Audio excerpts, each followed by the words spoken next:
Both. Like, he'll go by either one, yeah. And I think Andy is probably the most common.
WJTF is proud to be the home of the Carterville Lions all season long.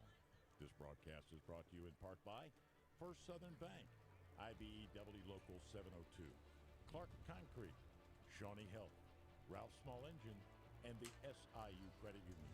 Also supporting this broadcast, Central Hospital for Animals, Joe's Lawn Care, John A. Logan College, Banterra Bank, and Ward Chrysler. Also making this broadcast possible, the City of Carterville, Heather's Bake Shop, the Bank of Heron, and Polar Whip. It's time for Carterville Lions football. Here's Keenan Clark and the voice of the Lions, Dave McKenzie. Good afternoon, everybody. Happy Saturday to you. Welcome to week 2 of the IHSA football playoffs. It's Dave McKenzie. Keenan Clark is here with us, and we are in Springfield at Sacred Heart-Griffin. And this is, Keenan, absolutely a beautiful facility here at Sacred Heart-Griffin. Yeah, a lot of trees around. It's accented by the fact that we're in the middle of fall now. You've got colors everywhere around the stadium, and we're just sitting right in the middle of almost like a forest-type activity or scene, and it just looks really nice here. Field is great. Probably could seat 5,000 people in these stands. Absolutely, and it's just a beautiful day. I mean, what is it? I think about 50, 52 degrees here. Seeing the sun trying to peek out a little bit through the clouds here in Springfield. Should be just a fantastic day. And this is a 2 versus 10 matchup seeding-wise, but you can throw the seeds out of the window when you talk about Sacred Heart-Griffin. Of course, your Lions 10-0 on the season, coming off that Week 1 playoff win over Alton Marquette last Saturday, 42-14. But here today, it's Sacred Heart-Griffin, and they've got 3 losses on the season. But when you look at those losses for Sacred Heart this year, we're talking about Christian Brothers out of St. Louis, Glenwood, and Rochester are the 3 losses for the Cyclones. Yeah, like we said earlier, the strength of schedule definitely goes towards SHG in that matchup. But Carterville did everything that they had to do to get here. They put themselves in a good situation. And last week, the win against Alton Marquette was a good win. Like, we did everything right. Offense was good. Defense looked good. Special teams. So if we can continue to play at the highest level, we're gonna see a good ball game today. What's the saying? To be the best, you got to beat the best. You do, and that's what is fun about the playoffs. Like, you know that every week you're probably going to face a tougher opponent than the previous one, and you just have to continue to climb that ladder. And you know, athletic director and football coach Brett Dial is doing everything in his power to help take this Lions program to that next level, to where you know, with the schedule we had with Marion Wildcats on the schedule and Charleston and Hopkinsville, those games were put on the schedule specifically for these games that we would see in the playoffs. Absolutely. We played a lot of bigger schools that have athletic kids that could find ways to score, and our defense has stepped up every time. So we're wanting to. Gone through some stretching. They've gone back to their locker room for their last of their pregame chats with the coaching staff. It was a good trip up for the team. Made a stop over at Springfield Lamphere, had some lunch, got to see that facility there. Absolutely gorgeous facility at Lamphere. And now we get here to Sacred Heart-Griffin, and it's time to go to work. Yeah, they love their football here in Central Illinois, and they do a nice job of putting out good teams all around. You just see storied programs. We're right down the road from Rochester, Chatham, and Lamphere. Like, there's just a lot of good football in this area, and we're hoping to be a part of it today. We invite you to join us. Kickoff is coming up in about 15 minutes. We're going to go on and take our first break here on our first Southern Bank pregame show. I had a chance to talk to head coach Brett Dial. When we come back, you're going to hear from Brett. That's next here on News Radio WJPF. Bank with people you know, who know and love Southern Illinois. Dial is 3, so you got 6 minutes here. Cares for and gives back to the community. Just got to lock in. Locally What was that, Brian? I'm sorry. people, Dial is 3 minutes, so your 90 dial 90 is a 6-minute break here. Okay, thanks. Southern Bank. Community banking at its best. Member FDIC, equal housing lender. Visit First Southern Bank at First Southern Brian, Bank. have you got the stream up? I do. Does it look okay? Service repair shop that keeps your equipment running year-round. At Ralph's, Boy, they got a lot of treat stands each on the customer other like side. family. They offer the best Yeah. brands in the business, like Hustler, Their Scab, visitor Echo, stands DeWalt. Financing probably is seat available more with than interest rates as low as our 0%. our They don't home Oh, yeah. stands For sure. by double You to probably. the equipment you need That's at the awesome. best price. Family owned since 1995. Ralph's Small Engine on Highway Getting a 51 little just south of buffering, but Elkville. that's Best of luck probably this season. As a parent, you want the best care for your family, and at Shawnee Health, we provide just that.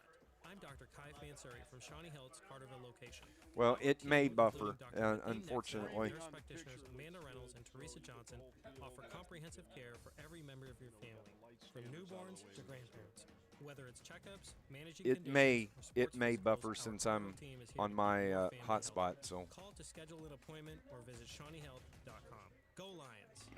I turned the resolution down. Hopefully that Playoff football week keeps it from doing that too much, but Now joining us here on our we'll see. pregame show. And Coach, first off, congratulations again on that win over Alton last week. It's a good win. Yeah, anytime you can, get a playoff win, you got to be happy with it, and you can't take those for granted. They're hard to come by. As you saw, with Southern Illinois had a tough day. I mean, some tough matchups out there, and there's only a few of us left standing. So to be able to be out here in Week 11 with the time change and the lights on at practice, it's definitely something that we don't take lightly. Of course, this week a tough opponent, SHG. I mean, just a perennial powerhouse. One thing that I kind of like, it's the kind of program with the success that you want to kind of emulate with what they do on the field. And I'm serious when I say this. I want to play teams like this every year because we'll never be able to compete at these levels until we play these people, whether it's Rochester or SHG or whomever, on a consistent basis. Mount Zion last year. You've got to play these elite types of programs to elevate your play. And you can see it in our practice. Whenever you're playing teams like this, we coach harder, we prep harder, our kids play harder. The focus is a little bit more intense, and that's how you elevate your play. So every time we get an opportunity to play somebody like this, like an SHG or whomever out of this middle of the state region, we have to make the most of that opportunity. I think we've done that this week. And this is exactly why you built your schedule the way you did this year with the Marion, the Hopkinsville, the Charleston, kind of leading you to this matchup. Right. We had like I said, we've talked about it a lot. Our summer and then our schedule and playing some of these larger schools, and the back half of our schedule, it was a little bit lighter, just with some programs, just being a little bit down this year, and kind of put us in a little bit of a coast there the last part of the season. But it's back, and we're here, and we've turned it up this week, and we just need to get after it. What is the message to your team going against this SHG team? Well, it's very simple, and I've said it to them multiple times. We can't do something great without the opportunity to do something great. So here we are, Week 11, with an opportunity to go on the road and knock off a perennial power. Believe you can do it. I preached a lot this week about the first 6 minutes of the game. You got to mark the territory. You got to let them know you're for real, and you got to come out swinging. man, the eyes of Southern Illinois are on just 3 teams right now, and we're one of them. Yeah, I mean, that's cool, and I don't mean any disrespect, but I don't care what everybody's watching. I care about what we're doing, and I appreciate the support from everywhere, but, you know, it's about us right now and about the kids in this program and the people that have been with us the whole time that believe, and we're gonna go up there, you know, and give it our best shot. Thanks, Coach. Thanks. In the world of construction, time is money. Introducing Clark Natural Stone's fleet of volumetric concrete mixers. With their state-of-the-art mixers, they mix the exact amount of concrete you need on site, saving you time and money. Stop paying for concrete you do not use. From foundations to driveways, sidewalks to patios, call Clark Natural Stone at 618-997-3889. Clark Natural Stone, shaping the future of construction, one pour at a time. SIU Credit Union knows what it means to be a part of a team. Whether you're on the field or in the stands, community is what it's all about. They're not just here for your financial needs, they're here to give back, because people helping people is at the heart of everything they do. You can join SIU-CU if you live or work in one of the lower 24 counties in Southern Illinois. That's right, if you're a Lions fan, you can be a part of their team too. Learn more at siucu.org. SIU Credit Union, your financial home team. Membership required, insured by NCUA. Looking for a bakery that's anything but ordinary? Heather's Bake Shop in downtown Carterville is serving up sweet surprises every day. From fresh cinnamon rolls, cookies, scones, cream horns, and muffins, all made from scratch with love and other natural ingredients. And don't forget the coffee bar. Sip on hot or cold brews, espressos, or a latte while enjoying a grab-and-go breakfast or lunch, all made just the way you like. Stop by Heather's Bake Shop in downtown Carterville or catch them at local vendor events. Heather's Bake Shop, baked with love, served with a smile. Welcome back to Springfield. It's Dave McKenzie, Keenan Clark with you. We're at Sacred Heart-Griffin this afternoon. You heard Coach talk there, Keenan, and, you know, like he said, this is the reason we have the schedule that we had and to come up and play teams like this here in Central Illinois. Yeah, and he's always had that philosophy. I've known him when anything he's coached or been a part of is if you're going to be the best, you've got to be able to play the best and kind of find out what that mentality is. Absolutely. Let's talk about this Lions team last weekend over Alton Marquette. Really got right into Alton right from the jump. Johnny Miller, a couple of big runs, and got to see the Lions kind of throw the ball a little bit last week, more so than we've seen in some of the games. Yeah, Gavin Johnson's been a really good element. He's added in there, and he's spread the field out quite a bit and opens up some things for our offensive running game whenever you can throw the ball. So that was a big plus for him to help us out last week. He is so athletic, and he can jump, and he's fast, and he can kick the ball. And, you know, it's just that's been a new dimension that's been added to this team for the Lions. We'll be back here on our pregame show on News Radio WJPF. High school football is here, and that means the return of Friday Night Live. I'm Darren Kennard, and you can join me live on Facebook after tonight's game for River Radio Sports Central's Friday Night Live. Catch all of tonight's scores and join in the discussion on the River Radio Sports Central Facebook page. River Radio Sports Central, powered by Clark Concrete, Ward Chrysler Center in Carbondale, and IBEW Local 702. I'll see you live on Facebook tonight for Friday Night Live. Looking for the right shoe with the right fit for running, hiking, or walking? RTS Outfitters in Marion is just for you. At RTS Outfitters, they do a unique 4-step fitting process that reveals your gait and foot characteristics. The right shoe with the right fit just for you to help reduce injuries and increase comfort. RTS Outfitters carries top brands like Hoka, Brooks, On Cloud, North Face, Garmin, and more, plus accessories and hydration supplies. Visit RTS Outfitters in Marion or at rtsoutfitters.com. John A. Logan College is proud to support area high schools in the classroom and on the playing field. John A. Logan offers high school students the opportunity to earn college credit while in high school. Students can get a jump start on their college careers while saving money. After high school, students can easily transition to one of the college's career and technical education programs or a traditional baccalaureate transfer program. No matter your path, you'll know why everyone says, why would you go anywhere else? Good luck this season and visit jalc.edu. Welcome back to our our First Southern Bank pregame show here on this Saturday, a gorgeous Saturday afternoon weather-wise. Dave McKenzie, Keenan Clark with you as we're just moments away from the kickoff here at Sacred Heart-Griffin in Springfield. Last night, the other side of the bracket, Keenan, we know who the winner is going to advance to play, and it's the Rochester Rockets as they beat Waterloo last night in convincing fashion, 55-17.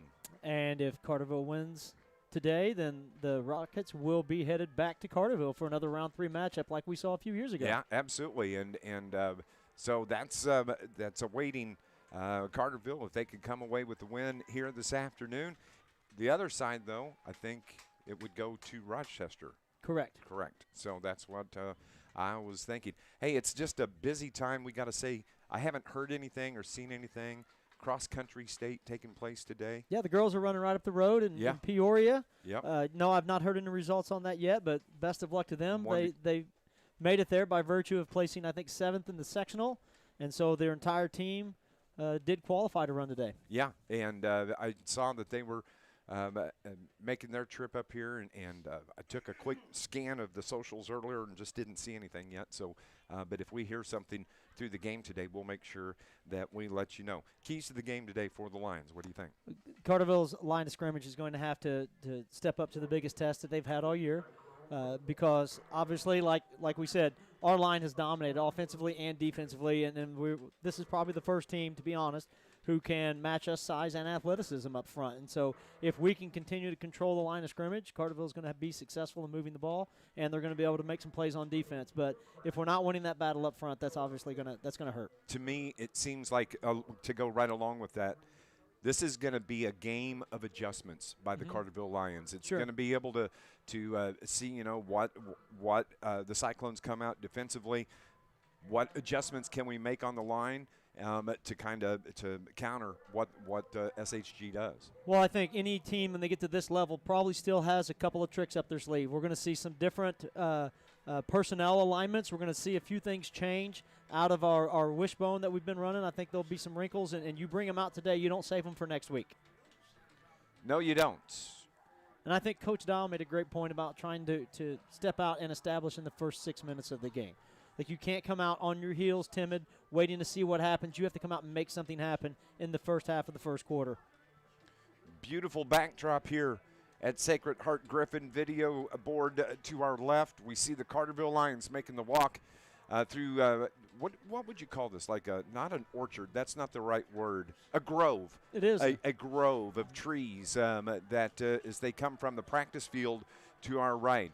Carterville in their white over white uniforms with the orange helmets, and they are all gathering in the corner just to the southeast here this afternoon from our location. We appreciate you tuning in on News Radio WJPF as we are getting you set for kickoff here this evening, and should be a lot of fun to watch this game here this afternoon. Great crowd for SHG just below us, and Carterville traveled well as well. They are over on the far sideline from our location here, and it's a bit deceptive because the grandstands on the visitor side is so large that it doesn't look like we have a big crowd, but there's quite a following over there, and it's loud, and they're ready to go. Yep, here come the Lions, got their flags, as we said, going to be wearing their white over white uniforms this afternoon. This is it. This is why what you play for right here, to step into the next round of the playoffs. Yeah, you're not putting anything off or holding anything back till next week. The Carterville Lions are going to have to come out ready to go from the very, very first kickoff. Cyclone fans come to their feet just below us here this afternoon. And they will be making their entry through the tunnel to our right.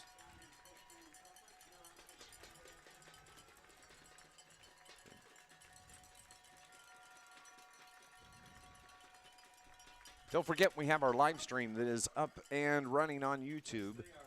And you can go and just search. I think I've got it listed as week 11, Carterville Lions at Sacred Heart-Griffin. And today's date is November 8th, so you can watch and listen to the broadcast here this afternoon. And hope you enjoy it. As when you look at state championships, we've talked about the power program that they have here at SHG. State champions in 2005, 6, 08, 13, 14, 22, all with their former coach, Ken Leonard. And not all 4A state championships No. either. The 4A, 5A, and a 6A championship in there as well. Yeah, they were a 6A champion in 2008. And here they fall in the 2025 playoffs to 4A. They were a 4A champion as well in 2022. Their wins this year over Mascoutah, Jacksonville, Quincy, Lamphere, and Springfield Southeast. They also had a win over Quincy Notre Dame last week in the first round of the playoffs. Your Carterville Lions, they are a perfect 10-0 on the season with wins over Herrin, Nashville, Charleston, Herrin, Hopkinsville, Harrisburg, Massac County, Murfreesboro, Anna Jonesboro, and Alton Marquette in week 1 of the playoffs. Cyclones are on their field. They're wearing gold pants with the black jerseys and the gold helmets here as we are set up on the home side of the field, looking over the field here at SHG. Special teams ready to take the field. Looks like Carterville will be receiving the kick. I believe SHG won the toss and deferred. Carterville is going to accept the ball to start the first of the game and hopefully get some offense established. Coach Brett Dow, 50-17 in his career. That last win, his 50th win as a head coach. John Allison, the head coach of the Cyclones. He has been the head coach since 2023. Carterville sends 2 deep. Cyclones are going to tee it up right at the 40. Carterville is going to be moving right to left on your radio dial. And breeze. There is just a touch of a breeze. Feels like it's blowing into our face, so that would be a crosswind across the field here this afternoon. Here we go, Lions. They tee the ball up at the 40-yard line, and doing the kicking for the Cyclones is going to be Drew Ward, the 6'1 senior. And we are underway, and the kickoff is going to be taken at about the 4-yard line. Johnny Miller brings it out across the 15, takes it to the far side of the field, and the Cyclones grab hold of him, bringing down right at the 15-yard line, and that's where the Lions are going to start. 1st and 10 here at Sacred Heart-Griffin. I like Johnny Miller's decision there. The ball was a little high over his head. He could have easily let it fly in the end zone, take the touchback, but he says, give me the ball. Let's get going early, and decided to make a return. He got pulled down just short of the 20-yard line, and that's where the Carterville Lions are going to start. At the 16-yard line is where they set the ball down. It's 1st and 10 for Carterville here this afternoon. First possession of the game. Quarterback Andy Johnson, and the Lions come out in their full house backfield. The double wing. Johnson steps up under center. First snap of the game, turn around, and it's the give to the fullback. That's Carter Jones right up the middle as he carries it out to about the 21, 22-yard line. Good first down run for the Lions. Yeah, I like that play call. Give it to Carter Jones. You know he's going to run hard. He's not going to shy away from the contact. He ducks his head and gets a nice gain for the Lions. Takes it out to close to the 22-yard line. So it's going to be 2nd down for the Lions. Johnson again from center. Wishbone gives it to Johnny Miller. Miller looks for an opening off that right side. Picks up a couple as he falls forward. It's going to bring up a 3rd down for the Lions. You know, a successful series for the Lion is going to be get 5 yards, get 3 yards, grab a couple here, move the chains. There's probably not going to see a whole lot of breakaways. We'd like to have one at this point in time or at some point in time during the game. But really, it's going to be a lot of blue-collar work today. 3rd and 2 from the 24 for Carterville. Everybody in tight once again. Now Johnson steps back into the shotgun. Jamie Jones and also Carter Jones spread out here to the near side. Trips to the left side for the Lions. Johnson from the shotgun, high snap, gives it to Johnny Miller, met in the backfield, and he's wrapped up right there. Good defensive stop by the Cyclones of SHG, like they saw that one coming. Yeah, you saw a little bit of trickery there on behalf of Carterville. They came out with their wishbone set, but then they switched that and moved those personnel out into a spread. They took out Jones, they took Davis, they took the other Jones. Both went outside to set up for a spread, hoping to kind of loosen up that box a little bit for Johnny Miller, but they sniffed that out, like you said, for a small loss. Fourth down for the Lions, 4th and 3. After the 1-yard loss, the ball was at the 23. Jamie Jones to kick it away and gets a good kick off. It's taken right at the 40-yard line here on the near side. And Carterville wraps up the return man. That's Mikey Gresh that returns it for the Cyclones. This Lions broadcast is brought to you by Malone's Early Learning Center in Carterville, offering programs for infants to school-age children as well as pre-K and Head Start. It's the best care anywhere. That's at Malone's Early Learning Center. Cyclones get it here, 9:41 on the clock in this first quarter. 1st and 10 from the 46-yard line. Looks like Carterville got a sideline warning after that play. I think just making sure the coaches and players stay back, stay inside the designated box. From the shotgun, the Cyclones have it. 1st and 10. Looking to throw. First throw is brought out here to the near side. It's caught by Gavin Fay. Cam Brinkman is the quarterback. The 6'1 junior weighs 175, completes his first pass, and that is a flag on the play. And it's going to be motion against SHG. So that's going to back him up after the pass that was completed for the Cyclones. They set the ball down back at the 49-yard line.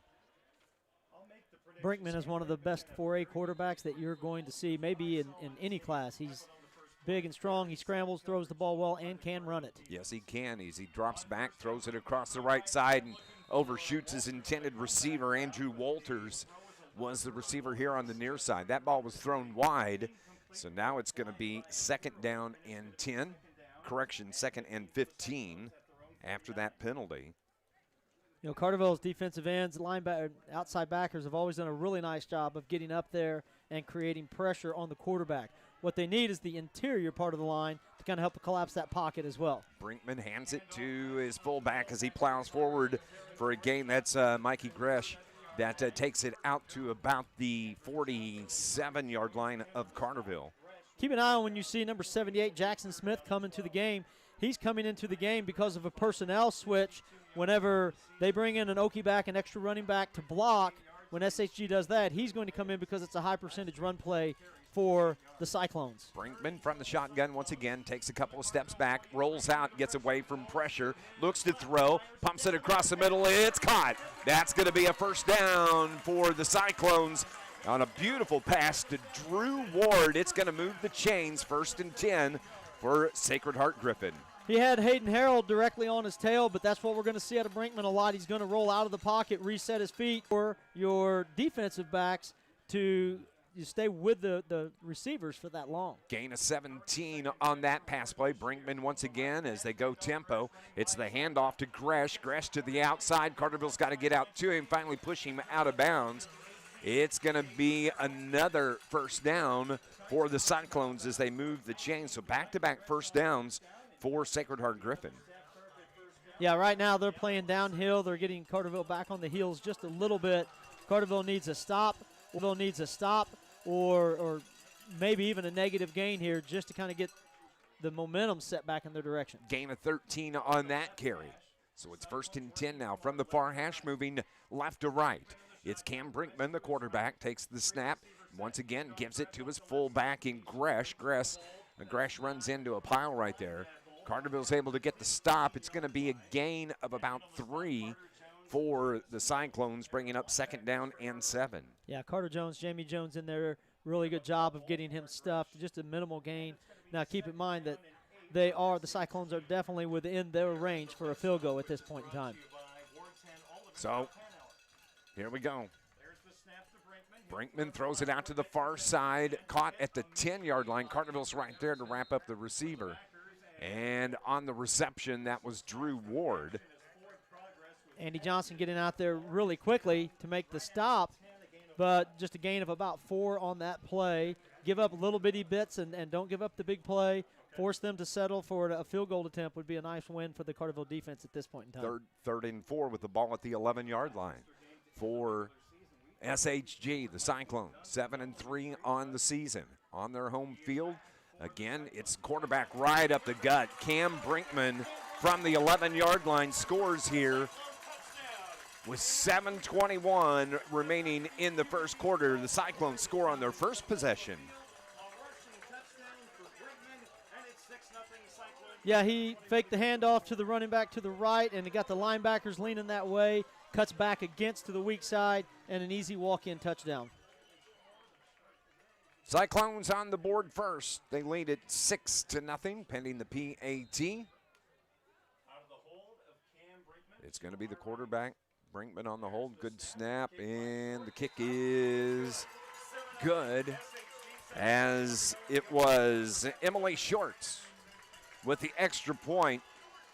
We saw her kicking a few before the game. She's got pretty good range and did a really nice job in the warm-ups. 7-0 our score after the Cyclones score. We'll be back in 30 seconds on News Radio WJPF.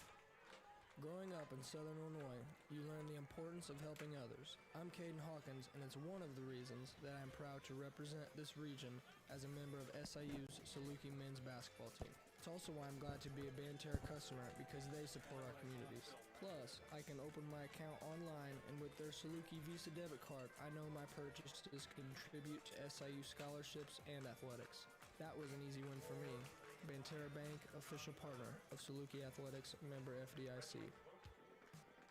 This Lions broadcast is brought to you by Steve and Rich's Barber Styling. Men, women, children, offering cuts, styling, and perming. Walk-ins are welcome. They're right there on South Division Street in Carterville. It's Steve and Rich's Barber Styling. 7-0 SHG over your Carterville Lions. Carterville's going to get the ball back after the 11-yard touchdown run from quarterback Cam Brinkman. As the ball is in the air, it's going to be Johnny Miller once again that takes it from about. Good run is right. He made a nice spin move once he got to the 25-yard line, picked up an extra 5 yards after that to give Carterville the best field position they've had today. So here come the Lions. SHG gets the lead, up 7-0 Carterville. Had to punt the ball away on their first possession. But the ball at the 31-yard line. Jackson Smith, the center, steps over the ball. Andy Johnson with full house backfield behind him. Wishbone turns around, gives it to Carterville's Jamie Jones. Jones gets out to put the near side. Nice gain, as it's going to be a gain of 6 on that carry from Jamie Jones. Well, Coach Dial is patient, and he's got his experience. He knows what he's doing. We're not going to abandon the game plan because we had a 3-and-out in the first possession. Obviously, we're going to have to run the ball, move the chains, take care of it, and that's what we're looking to do so far this drive. It is 2nd down and 4 after the gain of 6 from Jones. Johnson has the shotgun set up this time. He's going to keep it himself. Found a little seam, plows his way out to about the 40-yard line. That's going to be about a yard short of a first down, bringing up 3rd down and 1 for Carterville. They're going to mark it just a little short. You're correct, but you know, I think this is a time where we kind of test our mettle a little bit, get that first down, and if you don't get it, go for it again. I think Carterville's going to have to work to find ways to move the chain. You're going to have to convert a few of these 3rd and shorts and 4th and shorts if you have a chance to win. It is 3rd down and 1. Big play here for the Lions. They need a first down. Johnson keeps it himself, and the ball came out. Did Carterville fall on it? I think they might have, and it's going to be enough for a first down, and we'll move the chains for Carterville. Carterville caught a break there, Keenan Clark. They did. Andy drops the ball on the snap, and Jamie. The game. Here it is, 1st down and 10 from the 42 of Carterville in their own territory. Wishbone once again. Johnson from under center takes the snap, gives it to the out back. That's Carter Jones. Carter picks up about a yard out to about the 43-yard line. It's going to be 2nd down and 9 from that 43. Carterville Jones following his guard on that play, and I think his guard led him right into the traffic. He was behind his blocker like he was supposed to be. Might have had an opening on the left side, but it was just too late to pick that up. So now Johnson steps back to the shotgun, spreads the receiver out to the far side. Jamie Jones in the slot. He slides to the left side of the line. High snap, quick pitch to Johnny Miller. Lost his footing. His left foot slipped as he went to plant and couldn't do anything. He went to the ground. So it's going to bring up 3rd down and long now for Carterville. Yeah, you feel a little extra sense of urgency when you're playing in a game like this, and everything's heightened just a little bit. And so you have a high snap, and then the pitch comes over, and you lose your footing, and all of a sudden things just fall apart just because of the extra pressure and everything that's going on. Carterville's got to catch their breath, make a play. Near hash is where the ball sets. It is 3rd down and 12 from the 40-yard line. 2 receivers here to the near side for the Lions. 1 spread out to the far side. That's thrown out to the far side, and a flag comes in. It's going to be pass interference as grabbing hold of the receiver for Carterville, which was Gavin Johnson. I think that was Drew Ward on the, no, correction, that was, is that 3 or 8?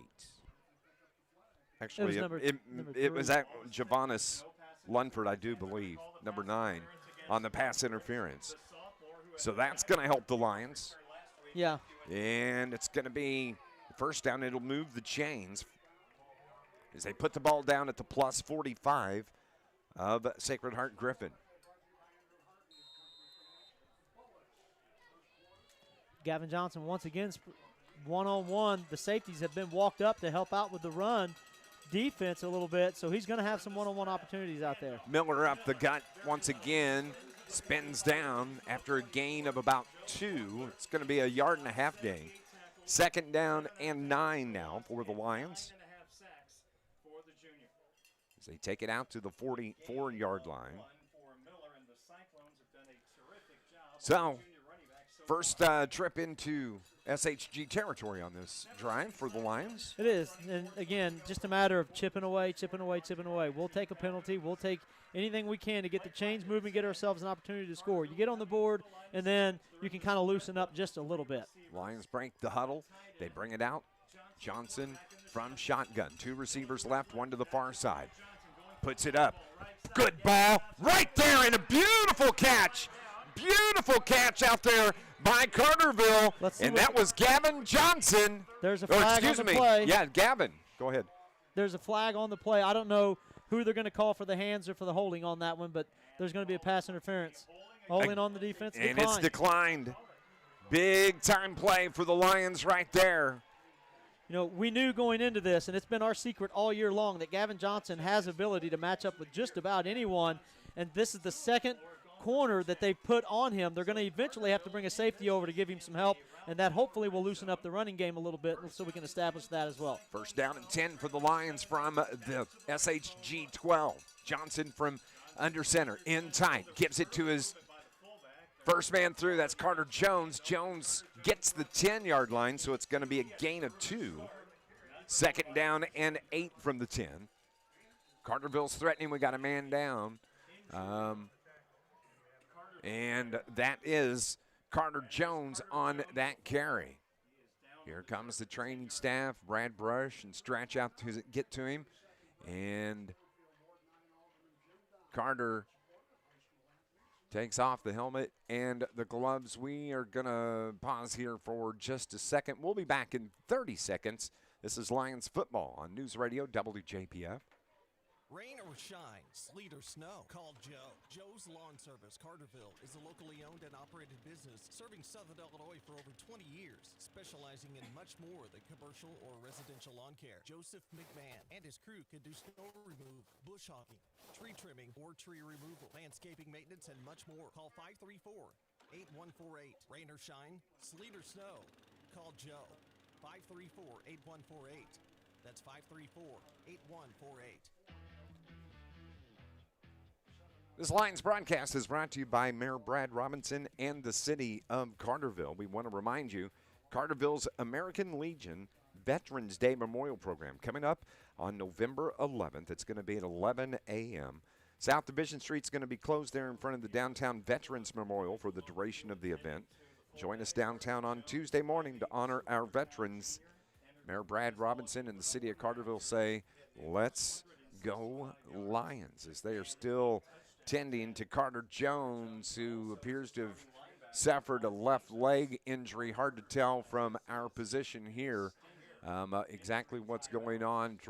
Coach Brett Dial makes the walk out to see what's happening, and as the staff is still working, Brad Brush and don't want to speculate exactly on what's going on, but we've got a delay here at Carterville while they work on Carter Jones. They're going to try and get him to his feet. They do so, and he is going to be assisted to the far sideline. So that's one thing at Carterville has been very lucky this year. Haven't really had any significant injuries. This may be the first of the significant injuries that we've seen this year. It is. It's the first time we've had to stop the game to pull somebody off the field, at least for this length of time. Carterville now has moved Jamie Jones into the fullback position, which is a great spot for him because he runs like a fullback. And now we added a little bit of speed at the other halfback by bringing in Reggie. Yep. So the Lions have it 2nd down and 8. It's at the 10-yard line of SHG. It is the game to Reggie Wilson, trying to get to the outside corner, trying to get to the pylon, falls forward just short as he is driven out of bounds. It's going to be a gain of 8 for Carterville. And that's going to give the Lions a fresh set of downs. It's going to be 1st and goal from the 2-yard line for Carterville as they threaten here with 3:20 remaining in this first quarter. Oh, when Johnny Miller gets out in front, he lays a fantastic block on the corner that stepped up to make the play, opening things up. Reggie, using his speed to turn the corner, gets out at the 2. Jamie Jones at fullback. Johnny Miller at running back. Reggie Wilson, the other running back. Wishbone for the Lions. 1st down and goal. It's 1st and goal from the 2. Johnson from under center, going to keep it himself, finds the seam, gets in, the ball's across. Oh, they're going to say he was short. It sure looked like he got across, but it's going to bring up about 1st and about 2 inches, it looks like. I don't know how well you could see that, but we shifted the entire line, and P.J. Huizinga, the guard, actually snapped the ball, and we just ran right behind.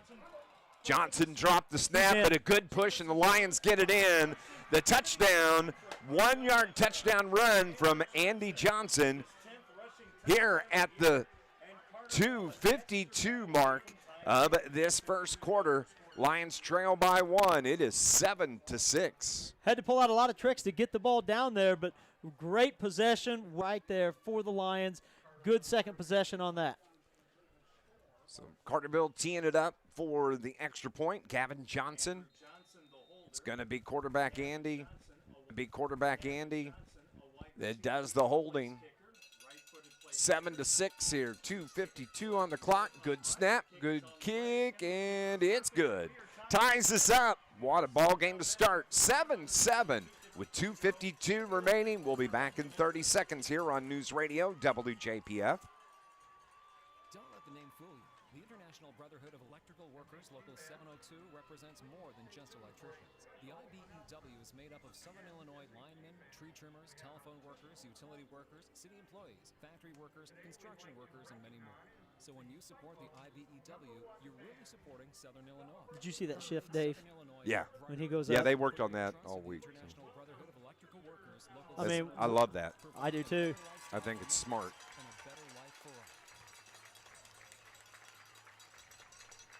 Tie ball game here at SHG. Dave McKenzie and Keenan Clark with you. 7-7, the 1-yard touchdown run from Andy Johnson. The quarterback ties us up. And Carterville getting set to tee it up. This Lions broadcast brought to you by Ralph's Small Engine, Route 51, just south of Elkville. full-service repair shop to keep your equipment running. Gavin Johnson to do the kicking from right to left here in this tie ball game. Teed up from the 40 and gets it away. Good kick, good deep kick. Drives Drew Ward back to the 2-yard line. He brings it out across the 15 to the just short of the 20. It's going to be, they're going to give him the 20-yard line, and that's where Sacred Heart is going to start.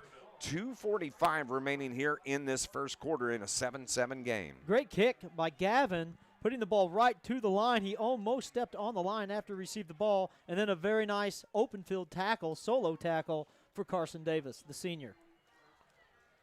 Here come the Cyclones. And quarterback Cam Brinkman. Brinkman, who's worked from the shotgun so far the entire game. It's the give to the Gresh, trying to get to the outside. He does, carries it out to about the 25, maybe 26-yard line. And they're going to mark the ball down right at the 25, so a gain of 5. Second down and 5 now.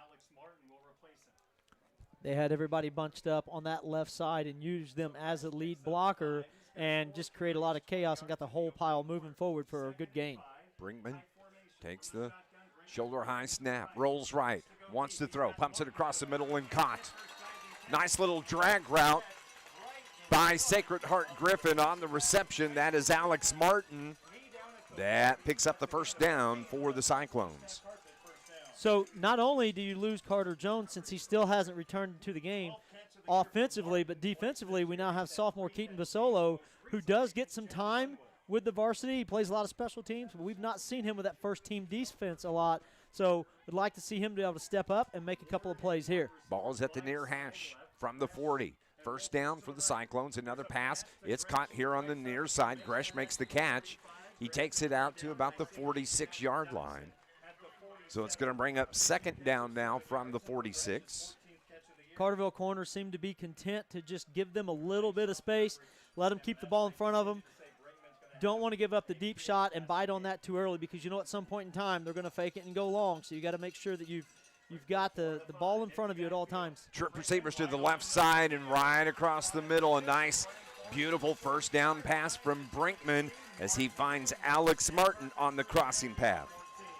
You know, our defensive backs, particularly our safeties, Drake Cappy and Jack Dotson, they are ball hawks out there, and they will find a way to pick a ball off. And if they're not careful, one of those two guys is going to have to come up and make this play.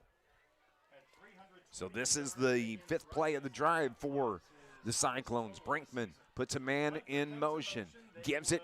Nope, Brinkman keeps it. He gets across the 40 out to the 45 to about the 47, 48-yard line before being brought down. And we thought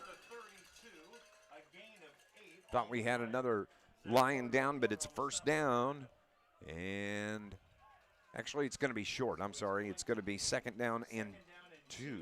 That was number 9, Braden Brown, was just a little slow to get up, but he's back in position, ready to go now. There's the pitch to Gresh, and he brings it out across the 30-yard line. That'll move the chains on this play. First down for Sacred Heart-Griffin. Good job contained, speaking of Braden Brown, turning him back in, but Gresh knew that he only needed a couple of yards to move the chains. He just turned his shoulders towards the end zone and fell forward for a couple. At the 29-yard line with 22 seconds remaining here in this opening quarter. 7-7 is our score. Carterville and Sacred Heart-Griffin are tied.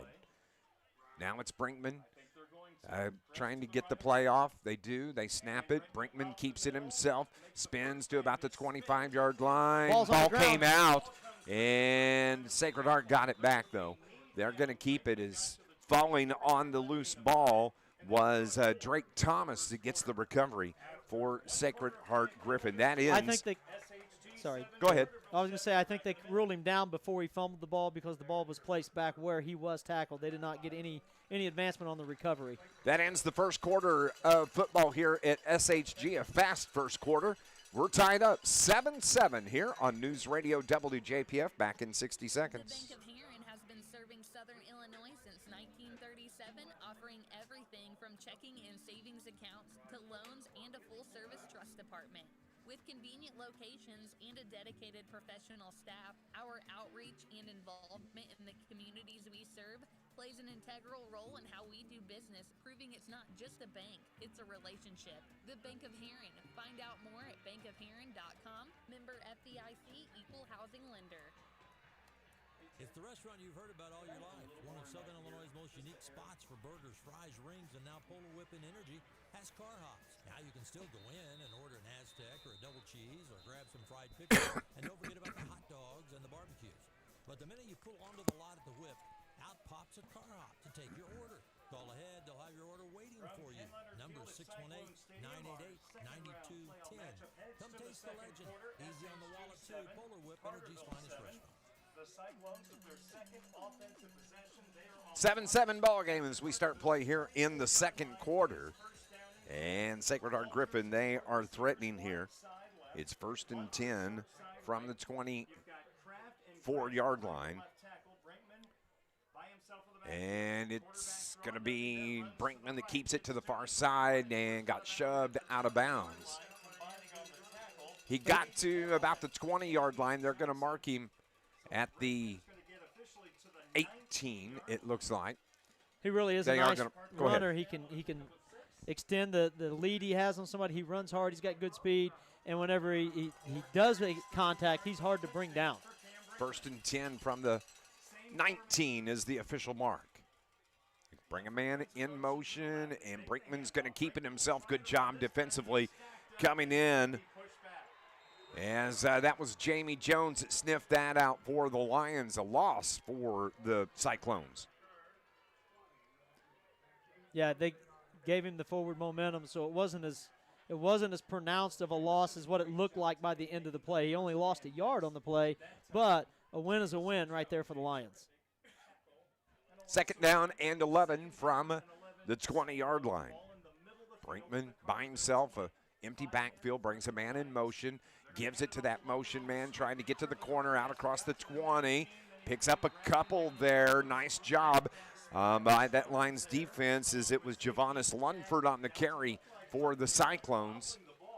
And it's going to be a gain of 2, bringing up 3rd down and 9 as they get it and mark it at the 18-yard line. I mean, it's a guessing match. Whenever you're the safety, you've got to decide, am I going to come up and try to help with this run and abandon what I think might be a pass? And they did that time. Jack Dotson came up and made that play near the line of scrimmage.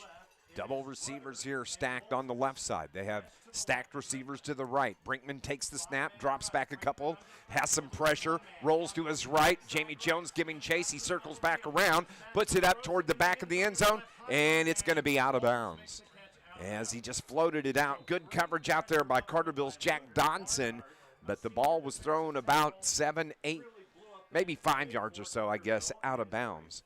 Carterville got what they needed on that. They got pressure from the interior part of the line.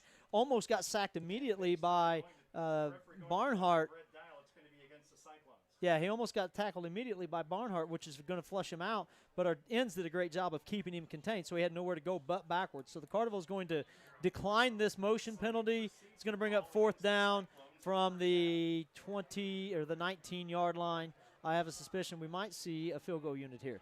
I would say there goes the kicking tee being tossed out onto the field, and so it's going to be 4th down and 10. The penalty was declined, and so this would be a 35-yard field goal.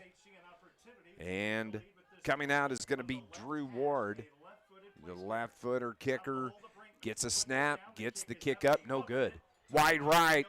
It just fluttered off, and so the Lions had a great stop for the defense for the Carterville Lions. You know, don't panic early on. Sure, they moved the ball down the field. The Cyclones moved the ball down the field first possession and moved it pretty well there, but at some point in time, the coaches and the players have to figure out what's going on out there. Once they figure it out, give them a chance to play and execute the plan. Carterville's going to get it back here with 10:22 remaining. 1st and 10 from the 19-yard line. Big defensive stop on that drive for the Lions. Well done, boys. Could be a pivotal stop right there if Carterville can move down and take the lead. So the ball is officially the 19, almost touching the 20. So from the wishbone, here's Johnson. Turns around, gives it to Reggie Wilson. Reggie trying to get to the outside, bottled up out there after a gain of a couple. Second down now for Carterville. Showed a little bit of pop right there when he was running. He runs right into the defender and stays up for a long time. I like to see Reggie running with power. Second down and 8, gain of 2 by Reggie on that carry. He's going to go out of the game for the Lions. Coach Brett Dial out on that far sideline. Gets the play into his quarterback, Andy Johnson. 10 seconds on the clock, play clock. Lions break the huddle. They bring one receiver out here to the near side. That is Aiden Swallers. Everybody else in tight. It's the give to Johnny Miller. Miller off of the left guard. Picks up a chunk yard of about 4 or 5 on that carry. We'll see the official mark. That's what we need to see by Johnny Miller is that 4-yard gain, 5-yard gain. He's probably not going to get those 12 and 16-yard bursts with his frequency that he gets them so far in the season. But if he's willing to take 5 yards and get it, that's going to serve us very well. 5 yards right now would get us a first down. Third down and 2 officially from the 27-yard line. 3 receivers here to the near side for the Lions. Carterville moving left to right. Johnson takes the chest high snap, throws it, finds his man, first down. That is Hayden Harrell on the reception. He plows it out to about the 35-yard line. Big first down throw from Andy Johnson to Hayden Harrell. Knew exactly what that option was going to be before they even snapped the ball. He had a nice cushion, just a little hitch route, and they hit him past the line or past the first down marker, and then he grabs a few more after the catch. Ball sets just short of the 35. Again, 3 receivers here to the near side, but it's Johnny Miller on the carry. Found a little bit of room, gets out to the 40-yard line before being wrangled to the ground. It's going to be a gain of 5. We'll take that all day long, 5 yards per run. Yeah, don't try to do too much, and he actually had a good burst on that play as well.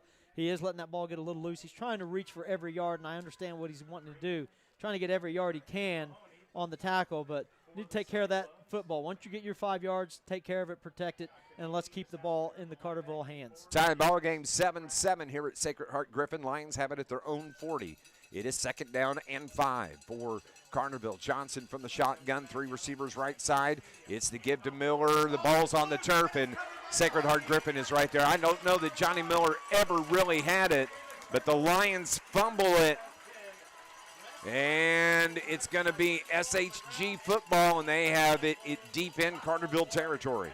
Yeah, there's your first big mistake. You got to play through the mistakes. You know you're going to have those when you're playing at this level, and you've got to keep it up for the entire game. There's been a lot of times this year where Carterville's only had to play for 20 minutes or 25 minutes through the course of the game, and the rest of the time they can kind of let it settle. But right now, that intensity of that pressure is going to be spending the entire game, and it's just a matter of getting that focus back. At the 38-yard line for SHG and quarterback Cam Brinkman. 2 receivers here to the near side, to the right side, throws it out to the far side, coming up, making a stop. Nice coverage out there. It's going to be a gain of about 6 on that throw, but good job defensively to hold him up there on the reception by Austin Rutter. Harrell respecting the speed and athleticism of the receiver and giving him the room, and once he caught it, he closed quickly, and then our outside or in middle linebacker Andy Johnson closes in as well. Ball's at the 33-yard line, and Carterville jumped. Can't make mistakes like that, as jumping was Luke Barnhart. It's probably going to be a free first down for the Cyclones. It's really close. It is really close, but they give the benefit of the doubt and move the chain. 1st and 10, new set of downs now for SHG. Sacred Heart-Griffin has it. 1st and 10 at the Carterville 28-yard line. Brinkman has running back on his left hit. 2 receivers left, but it's the give to Gresh. Gresh picks up about 3, maybe, or excuse me, 5, maybe 6 on that carry, maybe closer to 7. Yeah, and for the pile that he had to run through inside, he did quite the service to get that many yards. Gain of 6 officially as he takes it down to the 22-yard line. Second down and 4 for the Cyclones. 7-7 ball game, 6:40 remaining here until halftime. Dave McKenzie, Keenan Clark from Springfield, Sacred Heart-Griffin. The snap, throws out to the far side. It's caught, and that's going to be a first down, but a flag comes in. Flag was in the interior part of the line. I'm going to guess it was probably a hold. Think so as well. The white hat goes to the far side.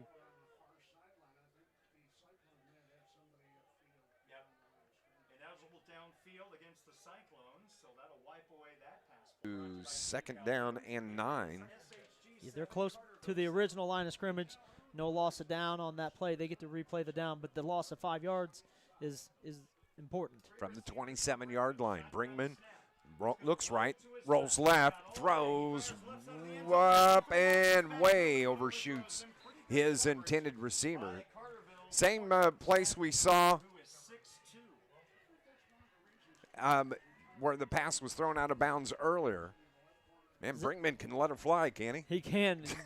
Seems like he can throw it from any position, but Zach Carter, great job on the defensive coverage on that play, as Zach will do. He'll get right in front of you, cover your face up, and then make you go over the top of him to catch the ball. But he's big enough to defend that. 3rd and 9 from the 27. So another big play here defensively for the Lions. Can they get the stop? Brinkman takes the snap, looks to throw, has some pressure, steps up, finds it across the middle for SHG down to the 15-yard line after the catch from Drew Ward. Great poise in the pocket. There was pressure and noise all around him. Defense is starting to find out how to heat him up just a little bit, but when you get a quarterback that's cool like that, he's going to find somebody open with that amount of time. They put it down at the 14-yard line. So 1st and 10 now, 5:57, the clock rolls. Brinkman thought about the pitch, keeps it himself, takes it right up the middle to about the 11-yard line. That's where he's brought down. Gain of 3, 2nd down and 7. Looked like he didn't see what was going to happen on that first option on the edge and decided to keep it himself and see what he could get, and enough to grab 3 for Brinkman. Cam Brinkman, the 6'1 junior quarterback, he's outstanding as they threaten here with 5.5 remaining. Rolls right, finds his man out there trying to get to the pylon. He's going to be stopped short, driven out of bounds at the 3-yard line. Good job out there defensively as Drake Cappy come up and made the hit. Also, Hayden Harrell was there defensively. But it's down to about the 3-yard line.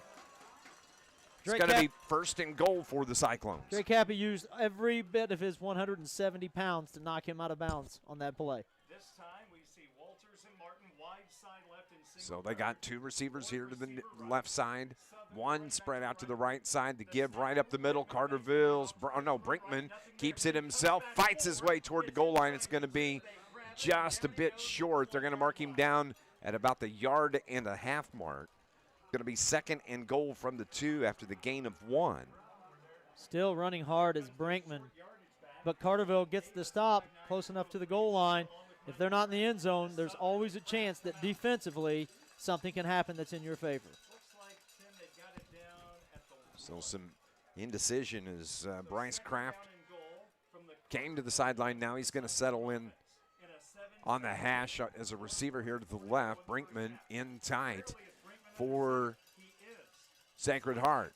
Gives it to his fullback. Great job. Great penetration, but man, what a run. Jawan Davis scores the touchdown, and Carterville had him stopped for a loss, but he was able to spin away and gets the touchdown for Sacred Heart-Griffin. Nope, they're going to say short. Mark him short. Yeah, I think Carterville's probably looking for the whistle to blow on that stop, on the forward progress, and then he rolls right out of it. He wasn't stopped. He wasn't down according to the officials, and again gets it just up to the goal line. It's 3rd and very close. Yes, it is. So against Brinkman, everybody in tight. They bring a man in motion. Brinkman going to keep it himself, and he breaks the plane. Touchdown here with 4:09 remaining in the first half. Brinkman on the 1-yard carry. They lead it 13-7.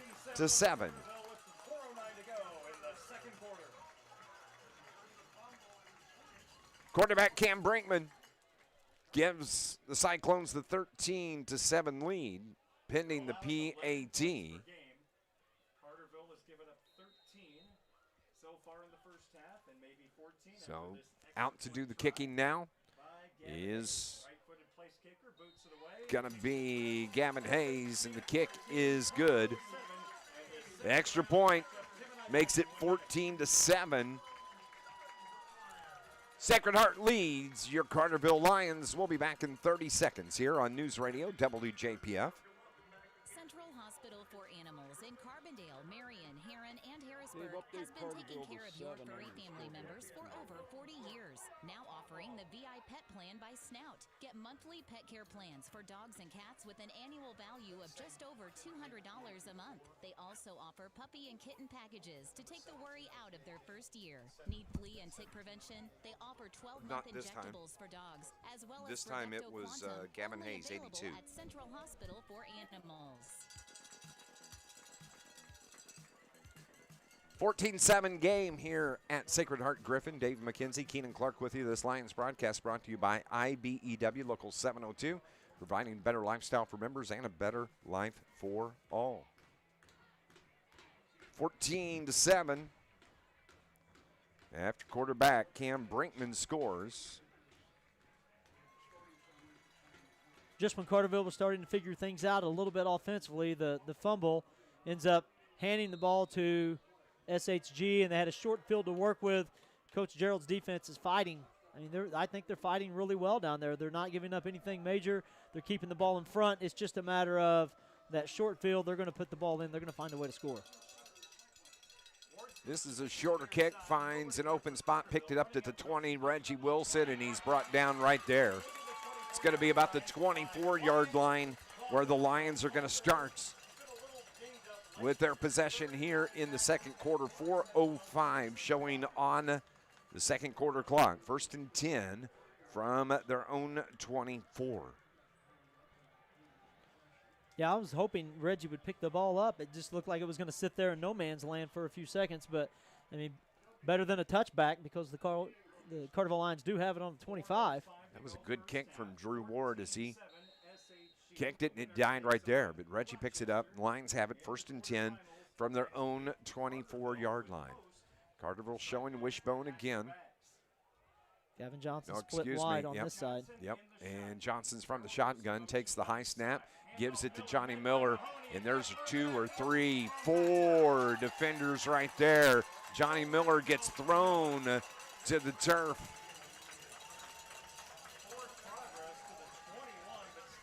So, get this running game going again.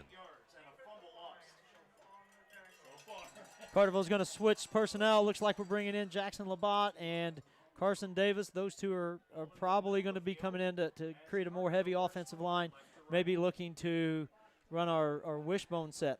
2nd and 13 from the 21-yard line. So now Johnson from the shotgun brings Jamie Jones in motion, gives it to Johnny Miller. There's a little gap right there. He brings it out to about the 25-yard line. So back just past the original line of scrimmage. 3rd down and 9 now for Carterville from the 26-yard line. Hayden Harrell entering the game again. Sun trying to peek through. It is the first sunshine we've seen today, isn't it, Dave? Boy, look at the colors on the trees in the background. Beautiful facility here, SHG. This beautiful fall morning. Cold weather coming in tonight, buddy. That's what I heard. Yep.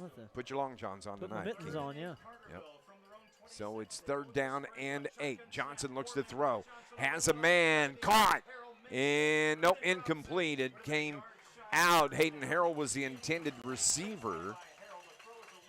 And so now Carterville's looking at 4th down and 9, and they'll have to punt it away. 3 and out for the Lions is not going to do them a whole lot of favors. We need a nice punt here from Jamie Jones. Try to give our defense a little bit of breathing room, a little room to work with. So Jamie standing at the 13-yard line. Sacred Heart sends 1 man deep. Good snap. Jamie gets a good kick And it hits at about the 45. SHG just going to let it roll, and it goes out of bounds at the 32-yard line with 2:17 remaining here in this second quarter. Great punt by Jamie Jones. Really flipped the field for the Lions. And now the defense has got to do what they've continued to do. Don't give up the big plays. Make them put together. Last time they had an 11-yard or 11-play drive, it ended up in a missed field goal. So you've got to make sure that they keep the ball in front here. 1st and 10 from the 31 for the Cyclones. Cam Brinkman, the quarterback. They have 3 receivers here to the near side, 2 spread out to the far side. Brinkman looks to the near sideline, gets the play call. By himself with the empty backfield, looks to throw, has no pressure, gets rid of it, throws it deep, puts it up off the fingertips of his intended receiver. He had gotten behind the defense, and that was Joseph Bertania. When we set up for the play, Carterville's corners were pressing a little bit more than they had been. They're trying to put a little bit more pressure and force him to stay in that pocket longer in order to get a play. Well, SHG saw that and decided, well, this is the time to take the deep shot. So Reggie, who was only 1 or 2 yards off the line of scrimmage, got in a foot race to the middle of the field. 2:10 remaining until halftime. 14-7 ball game. Brinkman has some pressure, gets away, keeps his feet, and finally brought down at about the 33-yard line. Good job by that Carterville defense to keep Brinkman from picking up more than that. Braden Brown has a bushel of sacks this year. He has done a fantastic job of getting to the quarterback from every position that he's been in this year, and he did a nice job there. 32-yard line. It is going to be 3rd down and 8. Brinkman comes in, brings his man in. That's Bryce Kraft, who settles in the slot. Brinkman drops back, deep drop, floats it up, has his man. It's going to be a 1st down across the 40, across midfield into Carterville territory as they take it down to the 47-yard line. Nice little easy pass, finds the open man, big yards available. I wish it hadn't have happened, but there's nothing better than to see a beautiful little inside screen. The offensive line let the defense through, and then once the ball was pitched over the top of our defenders, it was wide open spaces for him. 1st down and 10 from the 47-yard line for Cyclones. This time Brinkman looks to throw again, has another man. He's just wheeling and dealing out there with the passing game. Another 1st down. It's caught out on the far side. Going to move the chains once again. Back-to-back plays result in 1st downs for the Cyclones. We're right now at the 60-second mark in the half. Oh, clock has started, so under 60 seconds to go. The Cyclones going tempo. Again, Brinkman drops back, floats this one up to the top, has a man out there, touchdown. Right in stride, a beautiful catch. Drew Ward, and that is going to be a 36-yard touchdown pass from Brinkman to Drew Ward. Harrell was great in coverage. He had him body for body there, but you could not have asked for a better throw. It was like the ball just dropped right out of the clouds into his hands. It was a perfect pass, nice concentration and catch.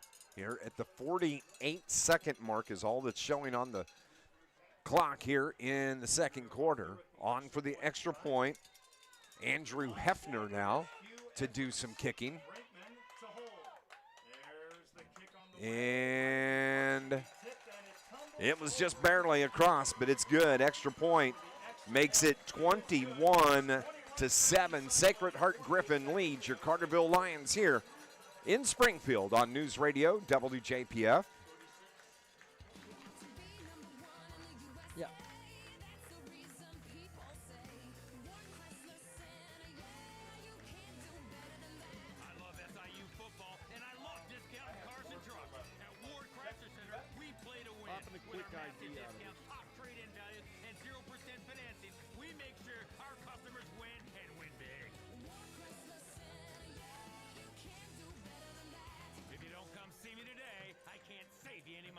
News Radio 1340 WJPF Heron, W258DP Heron, 99.5 FM. 21-7. Sacred Heart-Griffin Cyclones lead your Carterville Lions here with 48 seconds remaining. Coming up at halftime, we're going to hear from Darren Kennard with your River Radio Sports Central halftime report. We'll recap this first half of action, look at some scores from around Southern Illinois as well. Of course, don't forget Johnston City still alive.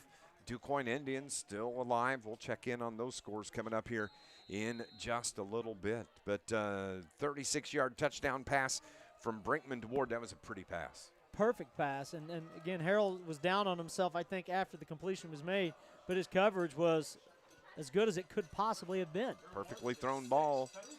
Ward is going to drop that one in at the 32-yard line, and that's where Carterville's going to fall on it right there. Well, the benefit of that is that no time went off the clock. Carterville has field position that you can work with a little bit. They're at the 33-yard line, it seems, is where it's going to be placed. And now they have 48 seconds to try to find a way to punch back before we go into half. So maybe you can make something good happen here going in at half. We'll see what Coach Brett Dial and Coach Smurf have dialed up here on the offensive end. Here comes Andy Johnson and the Lions. Lions in their white over white uniforms with the orange helmets. Perfect 10-0 season. They trail 21-7 here at SHG. Andy Johnson, the quarterback, claps his hands, ball's on the turf again, and SHG, that's the last thing that you wanted to have happen. SHG recovers on a bad snap, a high snap, and that's something we haven't really seen from Jackson Smith, and it's happened several times today, a high snap. We had one a couple of weeks ago. Yep. And then this week we had that high snap that just did not get handled. I think Andy got a hand on it, but not enough to make to wrangle it in. And now this could be a disastrous turnover for the Lions. With 45 seconds to go, SHG now has the ball deep into Carterville territory. We have a timeout that's called here with 45 seconds remaining. We'll pause for 30 seconds here on News Radio WJPF. Bank with people who know and love Southern Illinois. First Southern Bank is a community bank that cares for and gives back to the communities we serve. Locally owned, local people, local decisions, and locations throughout Southern Illinois to serve you. First Southern Bank, community banking at its best. Member FDIC, equal housing lender. Visit First Southern Bank at firstsouthernbank.net. Last thing you wanted to see happen there, a fumble with just 45 seconds on the clock deep in your own territory. Cyclones are going to have it at the 31. The snap was high, but Andy caught the snap, and he was trying to hand it off. He couldn't get the ball down because he received it at about 6.5 feet in the air. He did catch it, but he couldn't get the ball down to Jonathan Miller's handoff zone, so to speak, before the ball was fumbled. So that's what really got him, was the fact that he just couldn't get the ball down for the handoff in time. So it's 1st and 10 from the plus 41 for the Cyclones. As Brinkman drops back, throws it left side, has his man right there. That is Andrew Walters on the reception. And it stops the clock with 34 seconds left. Carterville has tackled well today. I think what we've done is kept the ball in a good spot as far as whenever they receive it, they're not getting anything extra after the catch, but that cushion is just giving them opportunities to move the chains. So timeout is taken here with 34 seconds remaining, 21-7. Of course, the winner of this game is going to be taking on Rochester, which is just up the road from where we're at here at SHG. Not far away, but they won last night over Waterloo in convincing fashion, 55-17, and that's some powerhouse football in this area. It was. Waterloo hung on for about a quarter and a half, and then things started to fall apart for them. Yep, so to the line of scrimmage. Or correction, Cam Brinkman had the Cyclones coming out to the line of scrimmage. Brinkman drops back, has a little pressure, puts it up, and incomplete. It was intended for Drew Ward, but it falls incomplete. So now 3rd down and 10, once again from the 17. Great coverage by Reginald Wilson. Had some help with Drake Cappy. Carterville sent Keaton Basolo on the blitz, and he came through untouched, and had Brinkman held on to the ball for another second, Basolo would have had a tackle for a loss. So now here's the shotgun snap. Brinkman wants to keep it himself, rolls out, gets away from pressure, takes it out toward the 20, finally has to pull it down, is finally driven out of bounds. And a good job by Jamie Jones getting a hold of Brinkman. Crowd here on the near side didn't like the tackle, but it was a good tackle. 4th down and 10 now for.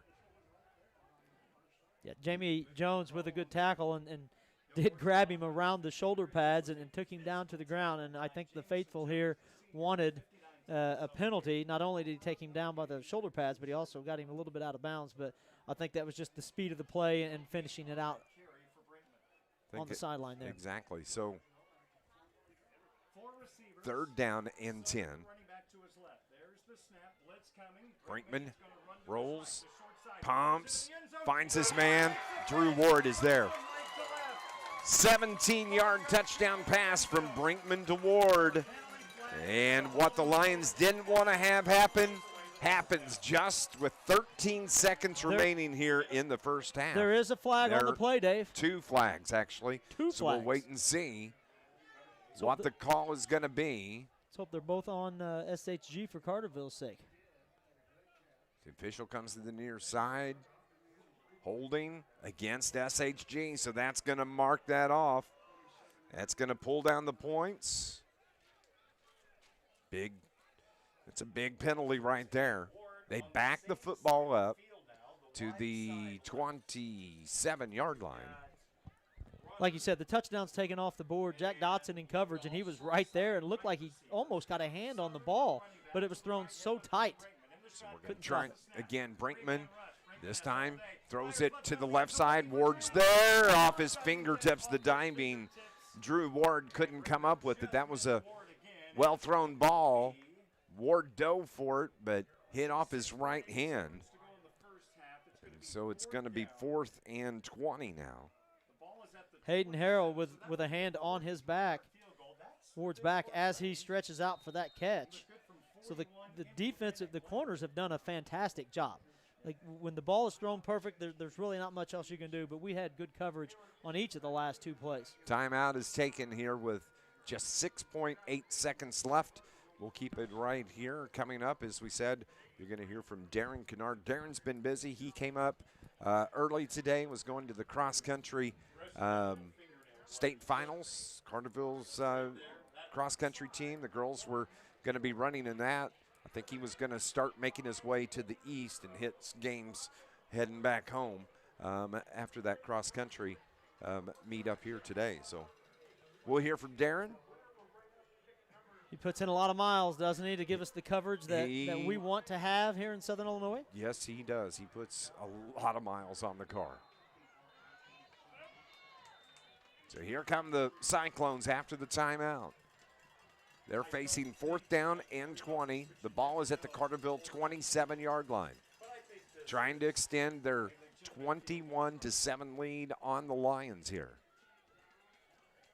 You wonder if Coach Gerald's has it drawn up where they're going to send the house and try to force a play. Oh, it looks like they're going to kick a field goal. We're going to set up for the field goal.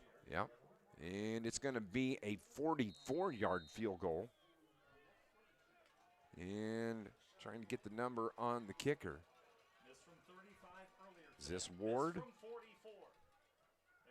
From 44, the kick is up, and it's good.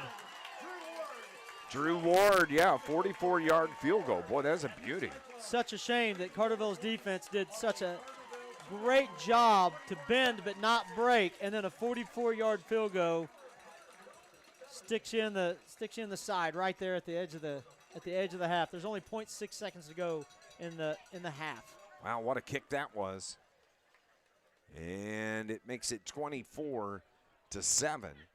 Cyclones on top here with just 0.6 remaining here in the half. He had more leg than what he needed on that. Yes, he did. That was well done. 44-yard field goal by Drew Ward. they've got about 22 kickers apparently on this team. Everybody kicks out there. So. Yeah, it appears so.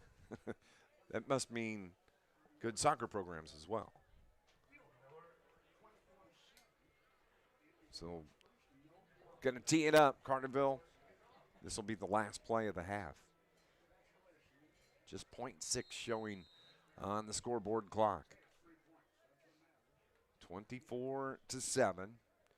It's Johnny Miller, Reggie Wilson deep for the Lions. Drew Ward teeing it up at the 40-yard line. And this time it's a squib kick, and it's picked up by Carterville and brought down on the return from Addison Mann. That ends the first half of 24-7 is our score here at Sacred Heart-Griffin in Springfield, Illinois. 24-7 is our score. Halftime show is coming up, brought to you by Ward Chrysler here on News Radio WJPF. Ralph's Small Engine is your full-service repair shop that keeps your equipment running year-round. Darren is 2.5, so 90 Darren 90 gives you a 5.5 break. Okay. Bring it back to me, and then we'll do that. That sounds awesome. Interest rates as low as 0%. They don't do high-pressure sales. Just since 1995. Ralph's Small Engine on Highway 51, just south of Elkville. Best of luck this season. As a parent, you want the best care for your family, and at Shawnee Health, we provide just that. I'm Dr. Kai Fansuri from Shawnee Health's Carterville location. Our team, including Dr. Mathine Nexad and nurse practitioners Amanda Reynolds and Teresa Johnson, offer comprehensive care for every member of your family, from newborns to grandparents. Whether it's checkups, managing conditions, or sports physicals, our Carterville team is here to keep your family healthy. Call to schedule an appointment or visit ShawneeHealth.com. Go Lions! Are you looking to enhance the beauty of your home or garden? Look no further than Clark Natural Stone, your go-to destination for rock, decorative stone, mulch, and even topsoil. With a wide range of high-quality natural stone products, Clark Natural Stone has something to fit your taste and style. Clark Natural Stone understands your unique wants and needs when it comes to turning your home into the talk of the town. So if you're looking to make the outside of your home as beautiful as your inside, go 5 miles east of Marion and talk to the folks at Clark Natural Stone. Clark Natural Stone, premier landscaping service of Southern Illinois.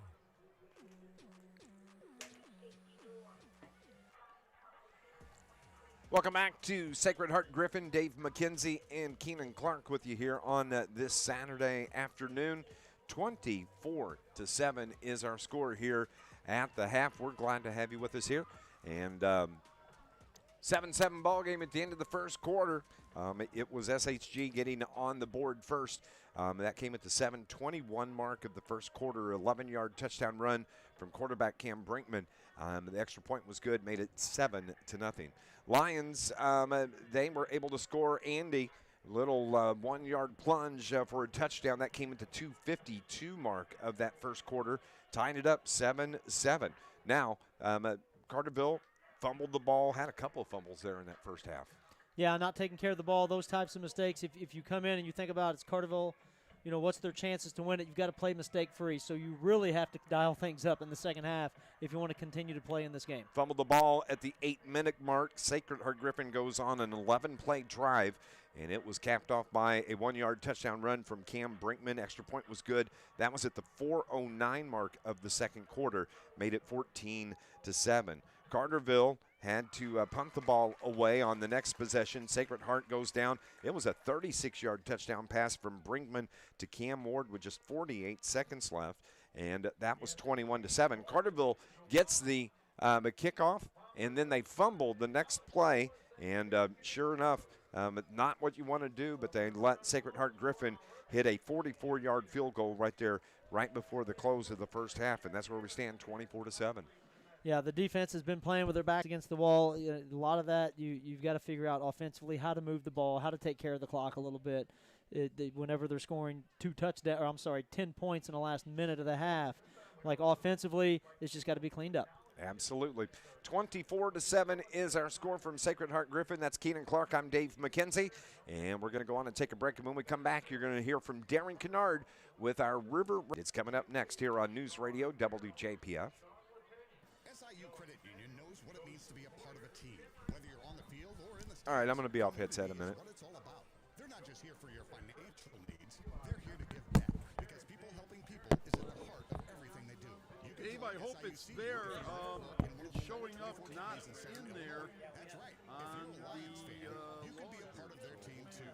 Learn more at SIUCU.org. I'm going to try to play it off the hotkey where I did hear it, but on the stack it's showing up as not there. Looking for a bakery that's anything but ordinary? Heather's Bake Shop in downtown Carterville is serving up sweet surprises every day. From fresh cinnamon rolls, cookies, scones, cream horns, and muffins, all made from scratch with love and other natural ingredients. And don't forget the coffee bar. Sip on hot or cold brews, espressos, or a latte while enjoying the grab-and-go breakfast or lunch, all made just the way you like. Stop by Heather's Bake Shop in downtown Carterville or catch them at local vendor events. Heather's Bake Shop, baked with love, served with a smile. Looking for the right shoe characteristics, the right shoe with the right fit just for you to help reduce injuries and increase comfort. RTS Outfitters carries top brands like Hoka, Brooks, On Cloud, North Face, Garmin, and more, plus accessories and hydration supplies. Visit RTS Outfitters in Marion or at rtsoutfitters.com. With your River Radio Sports Central halftime report, I'm Darren Kennard. The high school football regular season will come to a close across the state over the next 20 or so hours. Tomorrow evening, the IHSA will Yes, this is an old one. 16 playoff field along with the pairings for the 8 classes. The pairings will start being released a little after 8 o'clock. Now this note from the promotions department, be sure to join us on 103.5 ESPN tomorrow night at 7:30 for our annual playoff pairing show. Matt Varney, Dave McKenzie, and I will have interviews with area coaches and break down the brackets as they're released. That's tomorrow night at 7:30 on 103.5 ESPN. Free tomorrow with regionals across the Hey, state. Brian, dump out of that. Runners, both boys and girls, All right, will be bailing. competing in regionals at Murfreesboro, Chester, and Westland.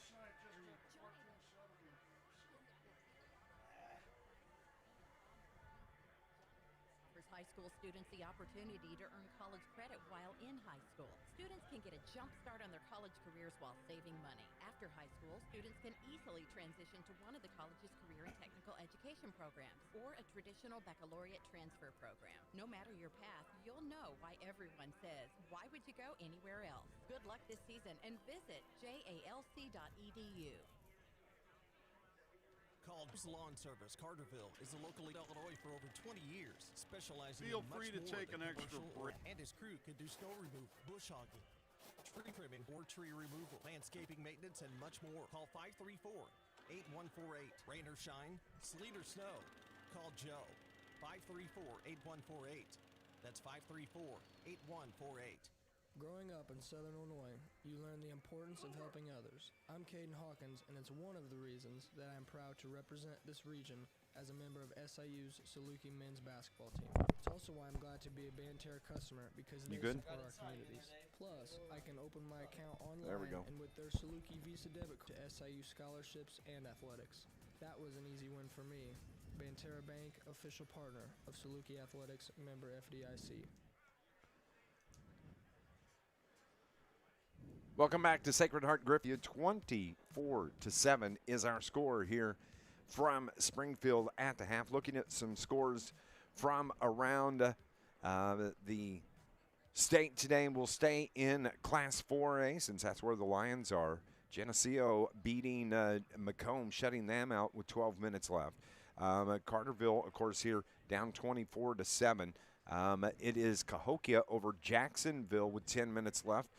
That's the last score we see, 16-7. Other games getting ready to start here in about 45 minutes or so. Let's go in and check on some Class 3A scores that we have this afternoon. It is Monmouth leading Monmouth-Roseville over Bloom Central 22-15.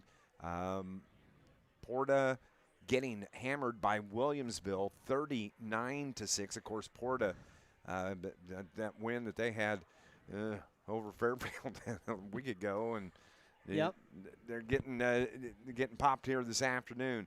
Roxana leads St. Joe Ogden 14-7 with 9 minutes left, and a couple other games that just started around 2 o'clock, but no score being reported.